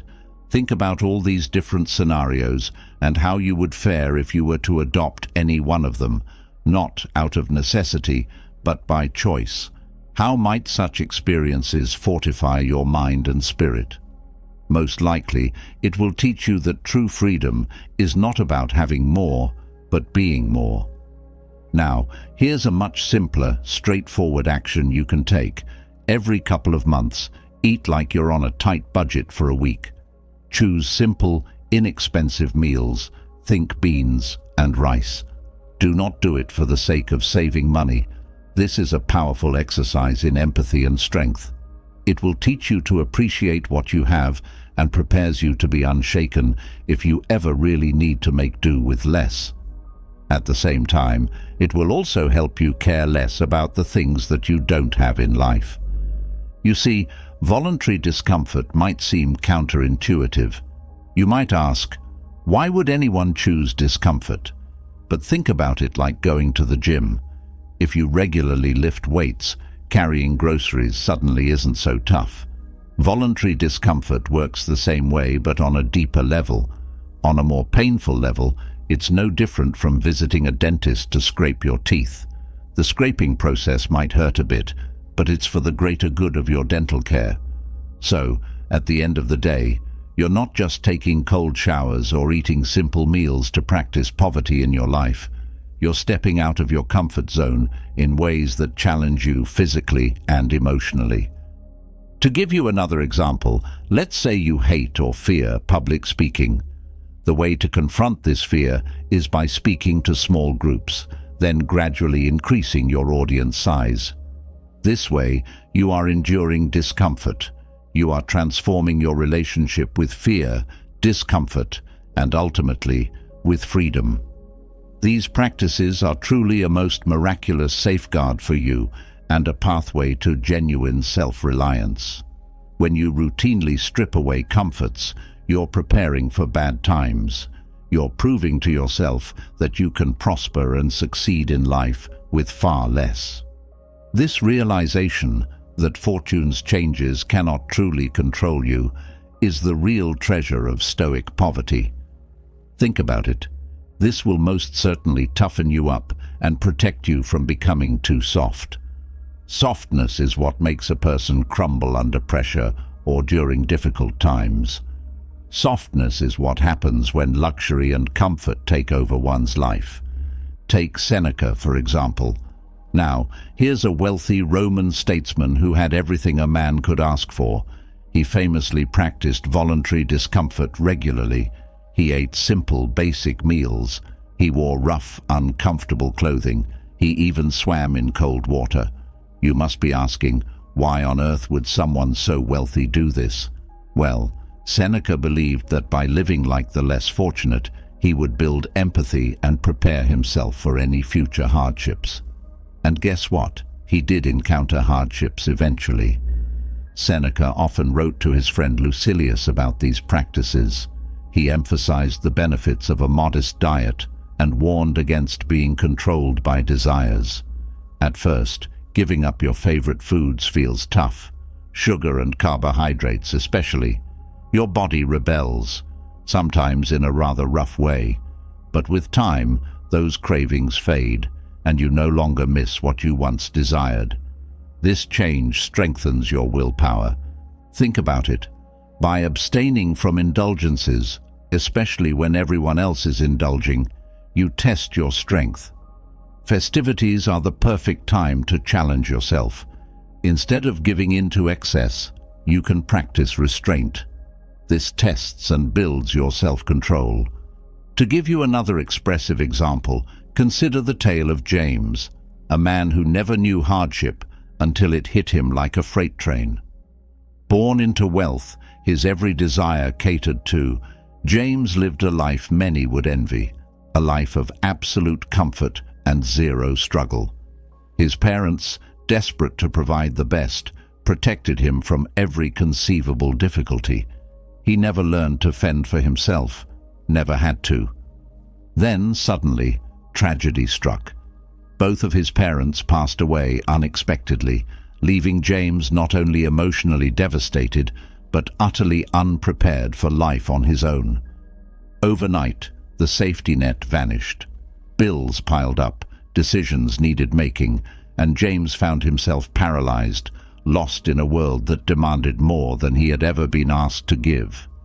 His life, once a smooth sail, became an ocean of uncertainty because he had never learned to row against the current. So, once again, think of discomfort as a training ground, A place where you get prepared for real challenges. A place that makes you appreciate the comforts you usually take for granted. Why stop there when we can take a look at yet another example? Take the one and only Marcus Aurelius. This guy had everything: power, wealth, a palace. Yet he chose discomfort. Why? Because he knew it made him stronger. He slept on a rough military bed, or the floor instead of his plush palace bed. He practiced physical exercises like wrestling and boxing, influenced by his philosophy teacher, Diognetus. He wore rough Greek robes and adopted a simple life. This wasn't for show. He was building resilience. Think again about your life. Where can you introduce a bit of discomfort? It doesn't have to be extreme. Start small. You don't need to do these things every day. Pick a couple and do them a few times a week. Tailor these practices to suit you. Do not punish yourself, however. At the same time, don't go overboard. You're only helping yourself grow stronger to become a more disciplined person. This practice is powerful. Give it a shot and see how it transforms your life. So, by now, are you comfortable with the idea of discomfort? Great. Let's dive into something equally transformative in Chapter 14. The Truth About Seeking Approval. In Stoicism, there's a strong lesson about the senselessness of chasing others' approval. Think about it. The very people you try to impress are wrestling with their own struggles and addictions. They are no wiser than anyone else. So why dedicate your life's purpose to gaining their approval? This is not only misguided, it's counterproductive. Focus on enriching yourself. Pursue personal growth and wisdom from those dedicated to the greater good. Seek to impress yourself, not others. Do what makes you happy. Do everything that you do for yourself, not for anyone else. Let your actions be bold, and if need be, ask for forgiveness later. Social influence is undeniably effective. It shapes our beliefs and behaviors, particularly in a world where everyone is hyper-connected. This influence drives the spread of ideas, amplifies fears, and organizes everything from protests to social movements. But here's a question: does following the crowd because everyone is doing it sound like a thoughtful decision to you? When we see terms like best-selling or fastest-growing, we're seldom evaluating the product itself. Instead, we're buying into popularity, mistaking it for quality. This is conformity in disguise, an easy escape from the demanding task of independent thought. The desire to be liked and accepted is powerful, isn't it? We often modify our beliefs or behavior just to fit in, satisfying a deep emotional need for connection. This is known as the majority effect, which you can witness everywhere from jury deliberations to your daily scroll through social media. Then there's the expert effect, when confident voices in a group sway the majority, even if they repeat the same opinion enough times. But here's a Stoic twist. Your opinions should be strengthened by reason, not just by the reassurance of a group. Studies have shown that ideas can become more extreme when reiterated within a group, leading to polarized thinking. Online, ideas grow louder and can become detached from reality. Now, ask yourself, are these the foundations you want your beliefs to stand on? Or worse, are these the very foundations that you want your children's beliefs to stand on? For now, take a moment to question a popular opinion. Reflect on it independently. Is it truly beneficial, or is it just popular? Develop your inner wisdom by questioning the norm and prioritize actions that align with your personal growth and the greater good. Remember, true Stoic strength comes from internal approval, not external validation. The quest for validation is a powerful human experience. It reassures us that we matter and that our feelings and thoughts are significant. Validation can come from others, But the most empowering form of validation is the kind we provide ourselves. Despite being interdependent social beings who naturally enjoy acknowledgement from others, relying exclusively on external validation can be a slippery slope. Externally, we often seek constant encouragement and feedback to feel worthy. In this scenario, the opinions and approval of others can dominate our own self-assessment. We find ourselves constantly comparing ourselves to others, measuring our worth through their eyes. This dependency can lead us to modify or hide parts of ourselves just to fit in, be liked or accepted, a phenomenon driven by normative social influence. On the flip side, internal validation empowers us to value ourselves without relying on external judgments. To accept our own thoughts and feelings as valid, despite what the rest of society might think, is an act of bravery in a world swamped with opinions and advertising telling us what's right or wrong. Worse yet, if you dare to believe in something outside the mainstream, you're quickly labeled or dismissed, or as they call it nowadays, cancelled. Are we just sheep? We each possess a unique mind, and we should use it as we see fit to its fullest potential. The real challenge lies in striking a balance between these outside influences and our own personal truths, taking in what's helpful and letting go of the rest. Remember, if you find peace in beliefs that aren't widely accepted, so what? Your world is within you, within your mind. Live by what your mind sees as the best life for you and what brings you peace and contentment. Striving for more internal validation and less reliance on external sources enhances our well-being. Problems arise when we lack self-validation. Over-reliance on external recognition indicates low self-esteem, and worse, it further erodes it, causing insecurity and diminishing self-confidence. This heavy reliance on others for self-worth often stems from underlying feelings of insecurity, anxiety, or a void within, worsening these feelings even more. Your next imperative for today is to recognize your own accomplishments and allow yourself to feel good about them, independent of others' opinions. Practicing self-kindness and respect lays the foundation for tremendous self-esteem. Remember, in Stoicism, the power to live a fulfilled life comes from within, not from the passing approval of the crowd. Self-determination is your capacity to steer the ship of your life, setting your own course. It's deeply tied to self-knowledge, secure self-esteem, and self-acceptance. When you accept yourself, you acknowledge your strengths and accomplishments, but you also face your weaknesses and imperfections without flinching. This kind of self-acceptance allows you to appreciate who you are, regardless of your flaws or achievements.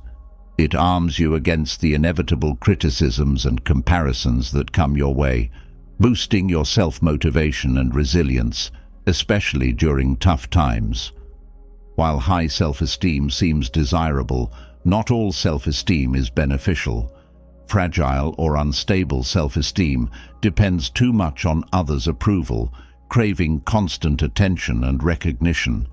For your self-esteem to be genuinely solid, it must be rooted in a deep sense of internal worth, independent of others' opinions.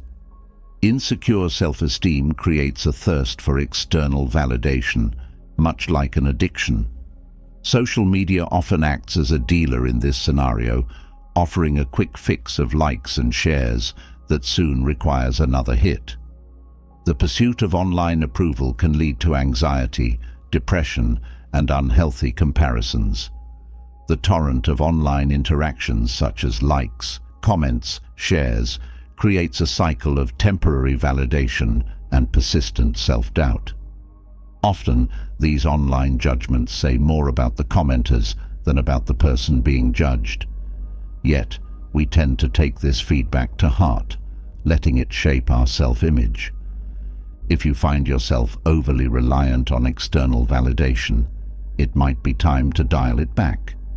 To reinforce this advice in you, remember what Seneca, 2 millennia ago, reminded us of. What you think of yourself is far more important than what others think of you. Once again, define your own beliefs and feelings, independent of the crowd. Explore why you seek validation and from whom. Be honest with yourself. It's unrealistic to expect external approval to be the foundation of your self-worth or happiness. To shift from external to internal validation, become the source of your own praise. Don't wait for someone else to acknowledge your worth. Develop a supportive, self-accepting, and motivating attitude toward yourself. Spend more time alone, make decisions independently, and focus on your positive qualities. Remind yourself of your accomplishments and values. After all, who knows your abilities, thoughts, and dreams better than you? Build your own arsenal of self-affirmation that stands strong, irrespective of external approval. This is the path to true and sustaining self-esteem. With that in mind, let's move on to an essential keystone of personal success in Chapter 15, The Foundation of Mastery, Discipline. Without discipline, you're essentially trying to find north inside a cave without having a compass. Consider this. An investor without discipline isn't really investing. He's gambling. Discipline guides you when the path isn't clear. It guides you when motivation fails to show up. You probably understand that discipline is necessary for personal growth and achieving success in all life areas. It keeps us focused, on task, and consistent, protecting us against the temptations that undermine our goals. Discipline is your defense against the temptation of harmful habits such as overeating, excessive gaming, binge-watching TV, drinking, or gambling. All of these habits can erode your well-being. Discipline helps you resist the pull of these distractions, keeping you aligned with your long-term objectives. But the benefits of discipline extend beyond just achieving goals. It boosts productivity by helping us organize and structure our lives more efficiently. It sharpens our focus, allowing us to prioritize tasks and minimize distractions. With discipline, you gain the power to resist short-term temptations in favor of long-term benefits. So, how can you build this essential skill? Start with daily reflections, morning and evening. A lot of our actions are habitual. We do them almost on autopilot. This automatic behavior can sometimes incorporate destructive habits that we've come to accept as normal. Reflecting allows us to revisit our day, pinpointing behaviors that might not serve us well. Start your day by using the first few minutes of your morning coffee to set your intentions for the day, rather than getting lost in social media. This simple shift can bring a more focused and calm start. On your way back home, switch from chewing over the day's frustrations to decompressing with calming music or an inspiring podcast, allowing you to reflect on successes and lessons rather than dwelling on the negative. Binaural beat or low-frequency music can do wonders for you. Furthermore, you should also break the cycle of eating lunch at your desk by moving to a new setting, using the time to refresh and plan a productive afternoon. And if you often skip the gym, reflect on the rejuvenating effect of your workout days to inspire consistent visits. You can even confront workplace stress by ending your day with a reflection on what triggers your stress and exploring healthier responses. At home, enhance family time by instituting a no screens rule during the first hour of gathering to promote real connection. Also, reflect on your weekends.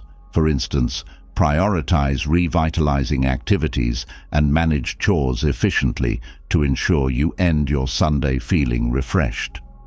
To plan your days better, every morning, take a few moments to reflect on the day ahead.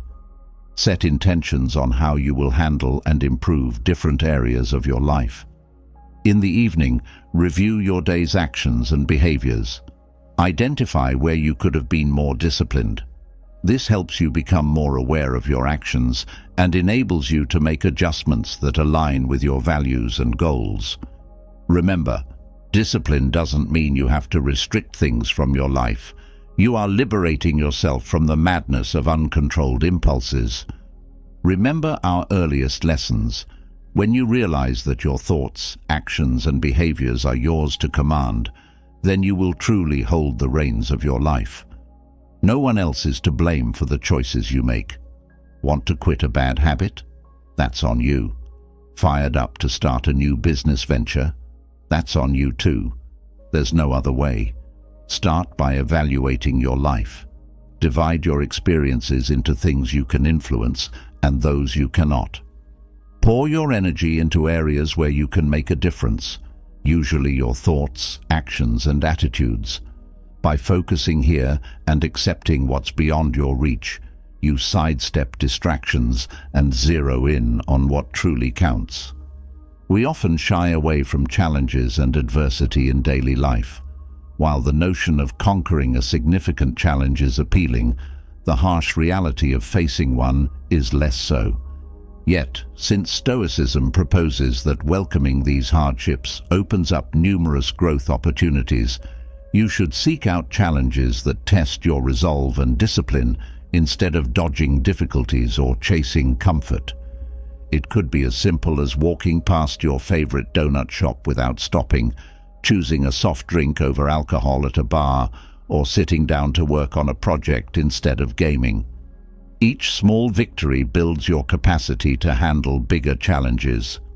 Also, don't forget that mindfulness plays a decisive role in cultivating discipline.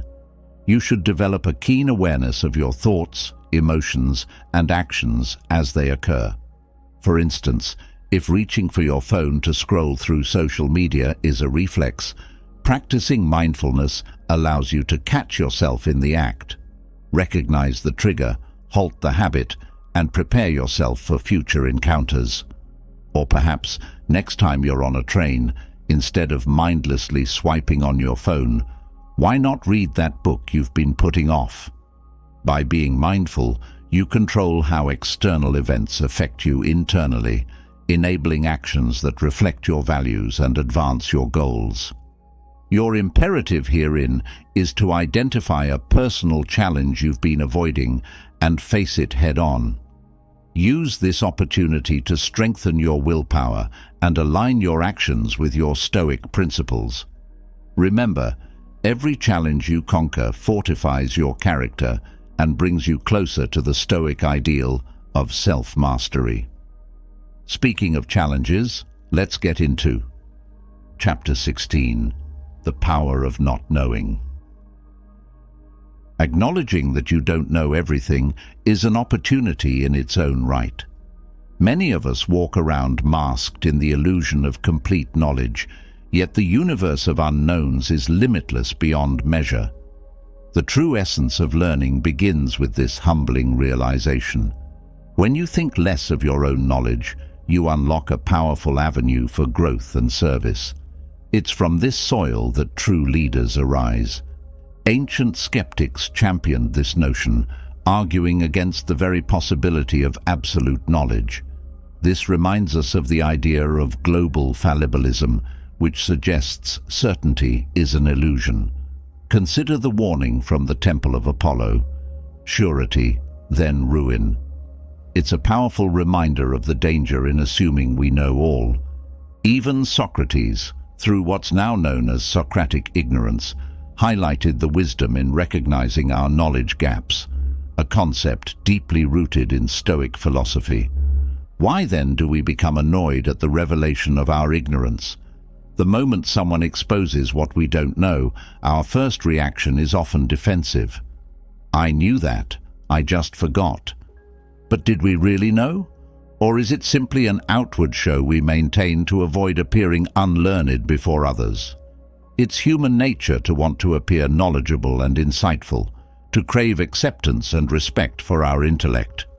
This phenomenon is about personal pride, and it's rooted in our societal conditioning. From childhood, we're trained to have immediate answers. In school, not knowing something on the spot often meant embarrassment. Yet, as Epictetus pointed out, we cannot learn what we assume we already know. We must always remain students in the never-ending school of life, open to discovering and understanding more. Here's a quick imperative for you to follow. Today, let yourself not know. When a topic arises that you're unfamiliar with, welcome the chance to learn rather than pretend. Remember, admitting ignorance is the first step toward acquiring true knowledge. Don't see it as a setback, but as a path to deeper understanding and connection.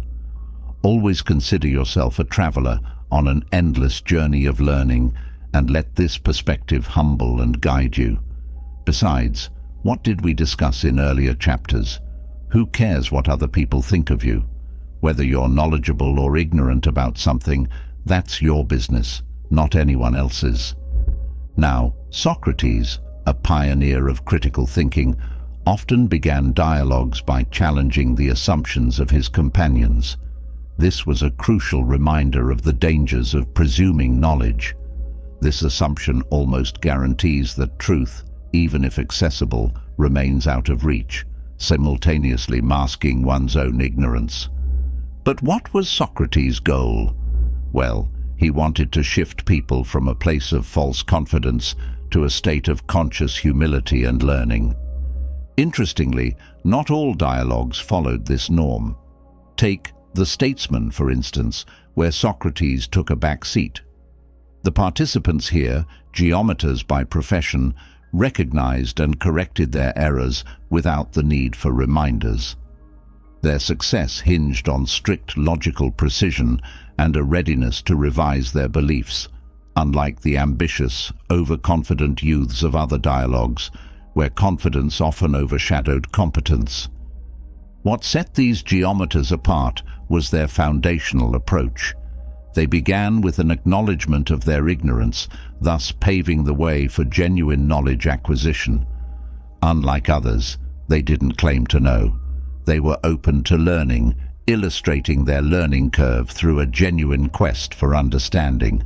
So you see, the more we know, the more we realize the enormity of our ignorance. Every piece of information leads to further questions, much like a child's incessant why. Such inquiry can only be halted by submitting to an external authority, a common resolution in theistic beliefs where faith is the ultimate judge. Yet, such certainty is often a facade, concealing ignorance beneath the mask of authority. As seekers of wisdom, we must recognize that our certainties may be upended by new information at any time. Therefore, true wisdom lies in acknowledging that our knowledge is simply a fragment of what could be known. No one has, or ever will, possess complete knowledge. Through this understanding, may you continually question, learn, and grow. Ready for the next chapter? This takes us to Chapter 17, The Endless Path of Stoic Growth. Similar to what we mentioned before, the journey of personal development in Stoicism knows no endpoint. You never truly reach mastery. Whether you're a teacher or a student, the pursuit of knowledge is eternal. Stoicism is not just a philosophy you adopt, it's a lifelong practice. Imagine trying to drink all the water in the ocean. That's like trying to master every aspect of Stoic wisdom. It's an infinite pursuit, and that's perfectly fine. Education, a foundation of Stoic philosophy, was viewed as a pathway to knowledge and as a vehicle for achieving practical wisdom and virtue. The Stoics championed education that is deeply practical, focused on real-life skills and knowledge. They placed a premium on self-improvement and the continuous quest for self-knowledge, advocating for education that extends throughout one's life. The uniqueness of Stoic education lies in its emphasis on the application of knowledge. Rather than getting lost in abstract theories, the Stoics believed in learning through real-world experiences. They argued that knowledge should be actionable and integrated into daily life. This hands-on approach is founded on the belief that true knowledge must serve a practical purpose. Even more, the Stoics viewed knowledge as a tool for understanding the natural world and living in harmony with it. They stressed the importance of understanding cause and effect, using knowledge to promote wise and virtuous living. As mentioned before, a fundamental principle of Stoic thought is the interconnectedness of all things. By recognizing these connections, we can gain a comprehensive understanding of the universe and our place within it. So, for today, you should also challenge yourself to apply a piece of knowledge in a practical way. Whether it's a simple life hack or a strong, deep, reflective philosophical insight, put it into action. See how this application affects your day-to-day decisions and interactions. Remember, you have to transform knowledge into wisdom through real-life application to succeed in this path of Stoic learning. Speaking of application, let's dive into Chapter 18, The Power of Work in Your Transformation. Have you ever noticed how often people seem to fade away shortly after retiring? It's a shocking fact, but there's a reason behind it. Now, you may think that work is all about earning a paycheck. That's not true, at least not in the Stoic sense. The Stoics see work as something that gives a person purpose. Waking up with a reason to face the day keeps your mind sharp and your spirit engaged. There's a deep satisfaction that comes from engaging in meaningful work. It's something that lounging on a beach, no matter how rich you are, just can't replace. Without it, it's easy to fall into pitfalls of selfish desires and significance seeking, leading to self-destructive thoughts. So, yes, work is essential. The Stoics didn't just advocate working hard, they believed it was part of becoming your best self.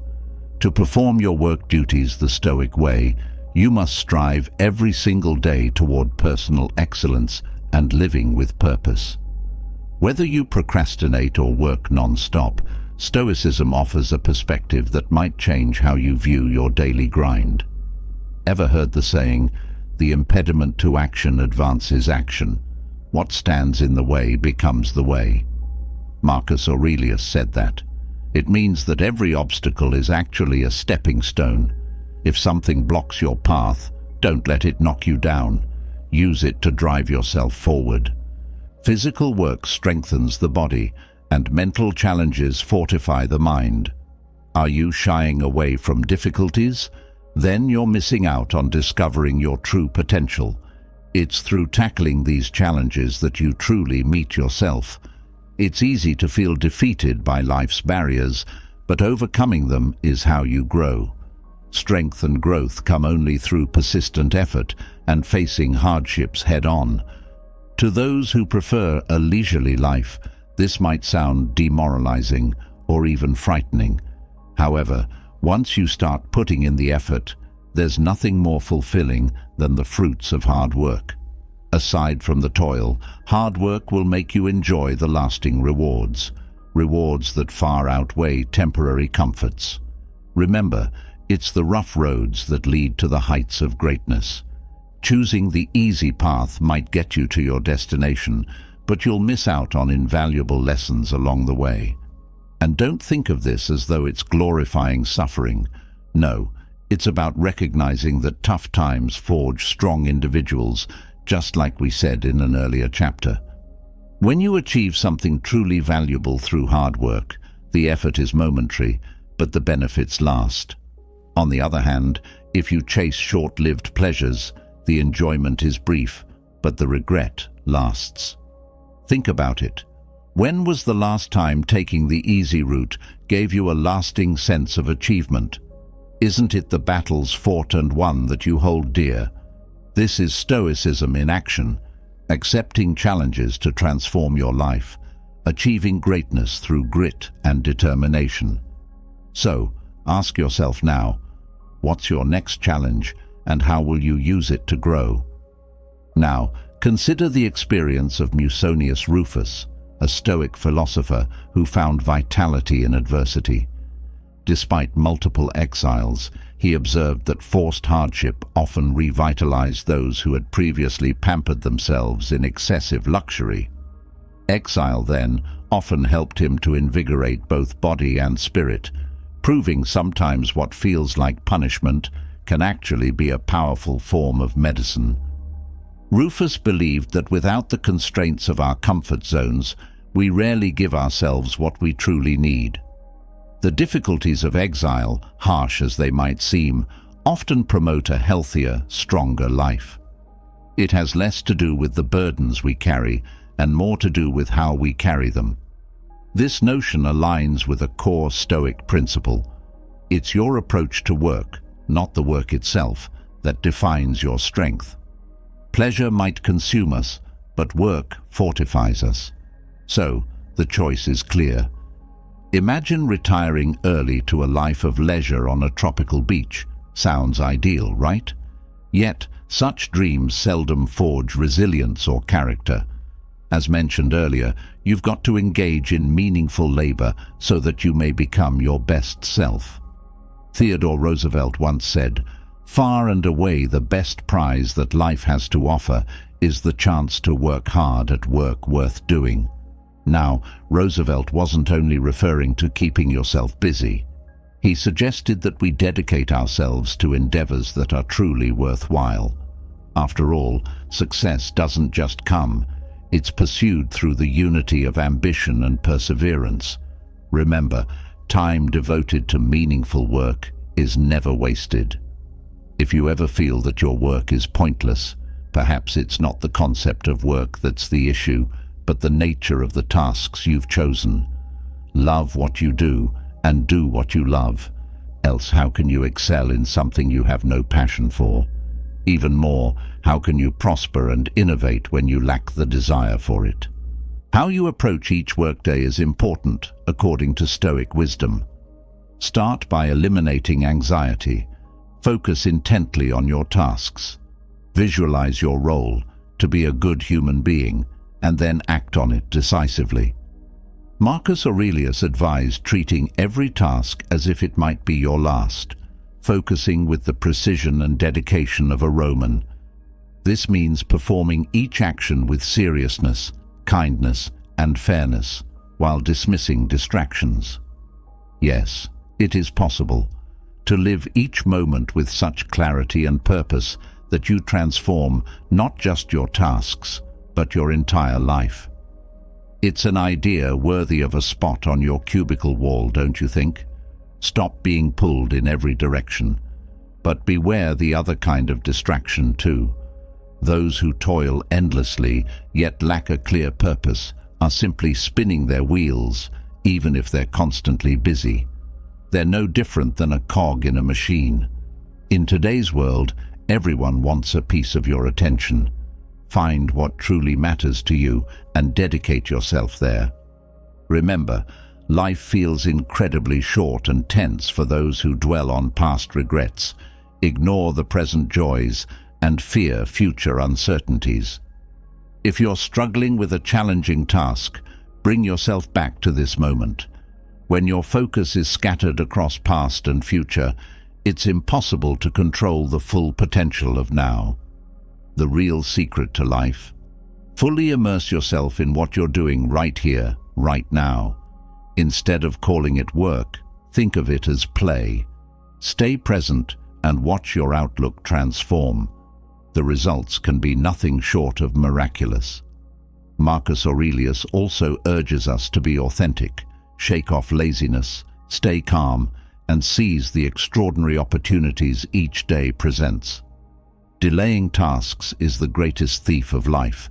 It steals each day as it comes and robs us of living in the present by dangling the future before us. The largest barrier to living is waiting for tomorrow, thereby losing today. You're focusing on what's under fortune's control, ignoring what you can actually manage. Ask yourself, what are you aiming for? The future is a fog of uncertainty, so live now. And if you frequently procrastinate, consider this wisdom from Seneca as a daily reminder. When you stop delaying tasks, your life can transform dramatically. Reflect on how long you've postponed actions, how many chances you've been given, and yet you failed to act. Eventually, you must acknowledge the reality of the world you inhabit, understand the forces that govern it, and the origins from which you arose. Time is passing, and if you don't use it to liberate yourself, it will slip away and never return. And since work is more than a means to an end, you should always think of it as an avenue for self-improvement. Many people say, when I'm 50, I'll relax. When I'm 60, I'll stop public duties. But what assurance do you have of more time? Who promises you that life will follow your plans? Isn't it shameful to reserve only the leftovers of your life for wisdom, to pursue enlightenment only in the moments left unused by other pursuits? How tragic it is to begin truly living only as life is ending. Every day should be seized. Indeed, the work that truly enriches your life goes far, far beyond the grind for money or running a business. Sure, your career might involve these elements, but don't let them be all-consuming. Choosing a career can be overwhelming, seeming almost random at times. Therefore, when deciding on a career or launching a business, reflect on this. Does your work align with what is meaningful, beneficial, and in harmony with the world around you? Consider the advice of the Stoics on the ideal livelihood for those who work the land. Now, they're not considered as farmers per se, because they are drawing sustenance and prosperity from the earth itself. Whether the land is state-owned or privately held, the land itself rewards those who tend it well, providing abundantly without compromising your dignity or self-respect. Even Musonius Rufus praised the life of a philosopher farmer. While this specific lifestyle might not directly translate to modern times, the essence of his message, which is living a life of philosophical contemplation while being sustained by your own efforts on the land, is highly relevant. This model of living in tune with nature, like relying on the earth, our nurturer and mother, rather than on intermediaries, is a powerful ideal. A very powerful ideal indeed. Based on these thoughts, how does your current career stack up? If it doesn't inspire the same level of satisfaction, perhaps it's time to reassess either your path or your approach to your work. Remember, tranquility comes when you stop worrying about others' opinions. What truly counts is what you do. Moreover, are you chasing a career for external validation, or is it genuinely meaningful to you? Yes, we're briefly revisiting the topic of external validation because much of today's work is based on this very issue. For instance, many so-called entrepreneurs pursue this path only for fame and the praise of others, rather than for their own fulfillment or the greater good. It has become more of a popularity contest than actual work. So, reflecting on these questions is essential, as you don't want to look back with regret. With that in mind, Epictetus offers us a straightforward strategy. First, define who you want to be. Then, take the necessary steps to become that person. The best way to use your life is to dedicate it to pursuits that will endure long after you're gone. Ultimately, what constitutes meaningful work will vary from person to person. However, aim to choose a path that you believe has a lasting positive impact. Benjamin Franklin's words ring true here. Dost thou love life? Then do not squander time, for that's the stuff life is made of. To sum it up, if you cherish life, value your time. It's the very essence of life. If not, it's time for some deep soul-searching. Speaking of making things count, let's go into Chapter 19. Step Up and Inspire. Diogenes Laertius once said that nature determines the actions that are right for us. The basic instinct for all creatures, humans included, is survival. But don't mistake this for selfishness. Acting in harmony with nature means you're acting rationally. For us, rational beings, to live according to nature is to live according to reason. Since we're inherently social, our natural instincts push us to expand our circle, accepting even those who might be difficult or unkind. We're designed to be part of a community, to interact morally with others. Acting against this social nature is not just irrational, it's inhuman. We all understand basic moral principles characteristically or naturally. When someone acts brutally, we instinctively react by calling them animals. While this is not only an insult, it is a statement that they've strayed from what makes us human. Stoicism teaches us that our animal instincts evolve into reflective choices as we grow in reason. Therefore, what is instinct for animals becomes a choice for us, guided by reflection.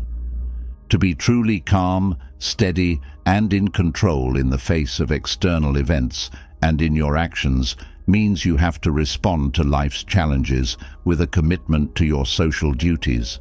After all, we're not here just to exist.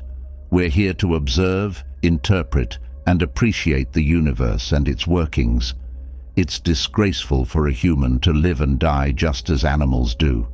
We start where they start, but we're meant to go beyond, to contemplate, understand, and live together in peace and harmony. We're part mortal and part divine, sharing our bodies with animals and our reason with the divine. While some may lean toward their mortal side, only a few aspire to what is divine and blessed. So, ask yourself, are you just watching life pass you by, or are you doing something truly inspiring with it? And have you ever wondered if your thoughts have the power to shape your life?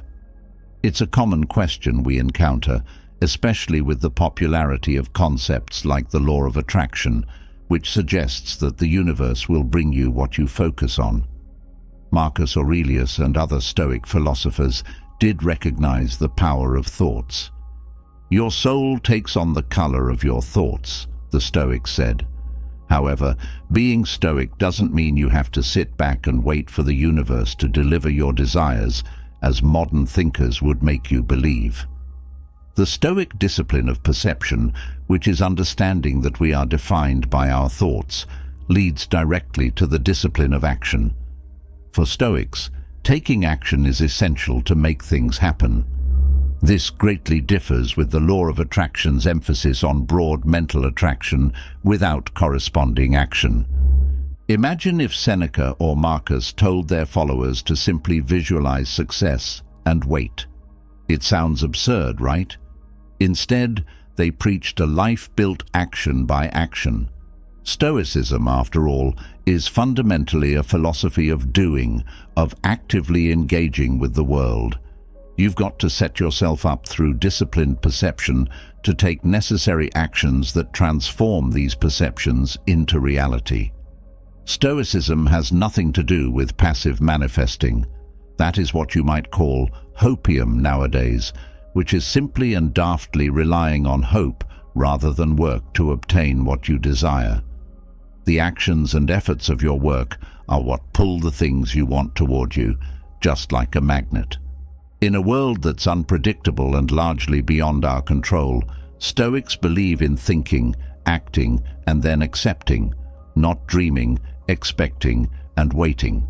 They approach life with maturity, not with the entitlement of naive children. Each day, a Stoic prepares for challenges by affirming, "I shall meet with meddling, ungrateful, violent, treacherous, envious, and unsociable people."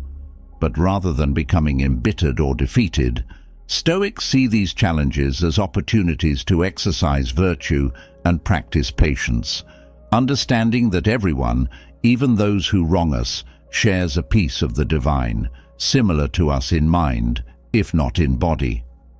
Marcus Aurelius once contemplated that working against one another contradicts our very nature. To turn away in anger, he suggested, is to work against someone directly.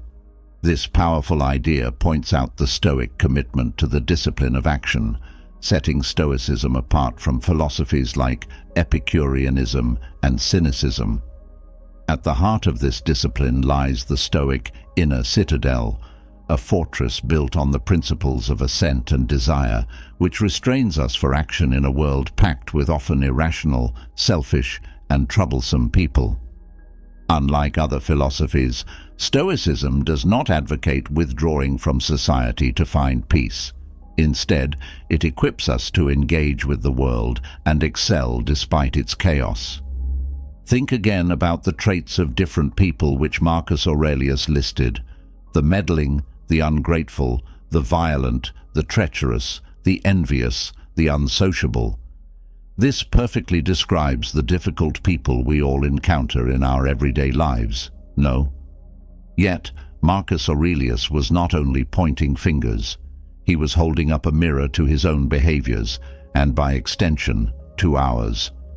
His message was clear: we must act with virtue and justice toward everyone, even those who exhibit these negative traits. This begins the real test of the Stoic disciplines of assent and desire, which is to maintain equanimity and act virtuously during challenging human interactions. Though initially you might feel targeted by Marcus's words, you will eventually realize the deeper challenge he presented. Stoic philosophy demands that we love our fellow humans, no matter how difficult they may be. This challenges the stereotype of Stoics as indifferent. Indeed, Marcus teaches us that we are all connected. Each of us shares a part of the divine mind, linked by the universal reason, or logos. Our rational faculties, fragments of this logos, bind us as members of a single global family. It is this connection that is important for anyone to understand the Stoic approach to love and action, especially toward those who seem least deserving. So, as you see, here, the philosophy takes an uphill turn, requiring us to cross some rough terrain. To live a life of Stoic virtue within the turmoil created by others relies heavily on the discipline of action. Stoic philosophy, which covers ethics, physics, and logic, forms an integrated whole that cannot be understood separately. While we may dissect it for educational purposes, truly living it requires adopting its holistic nature. Therefore, the interdependence of its parts means that each aspect improves our understanding of the others.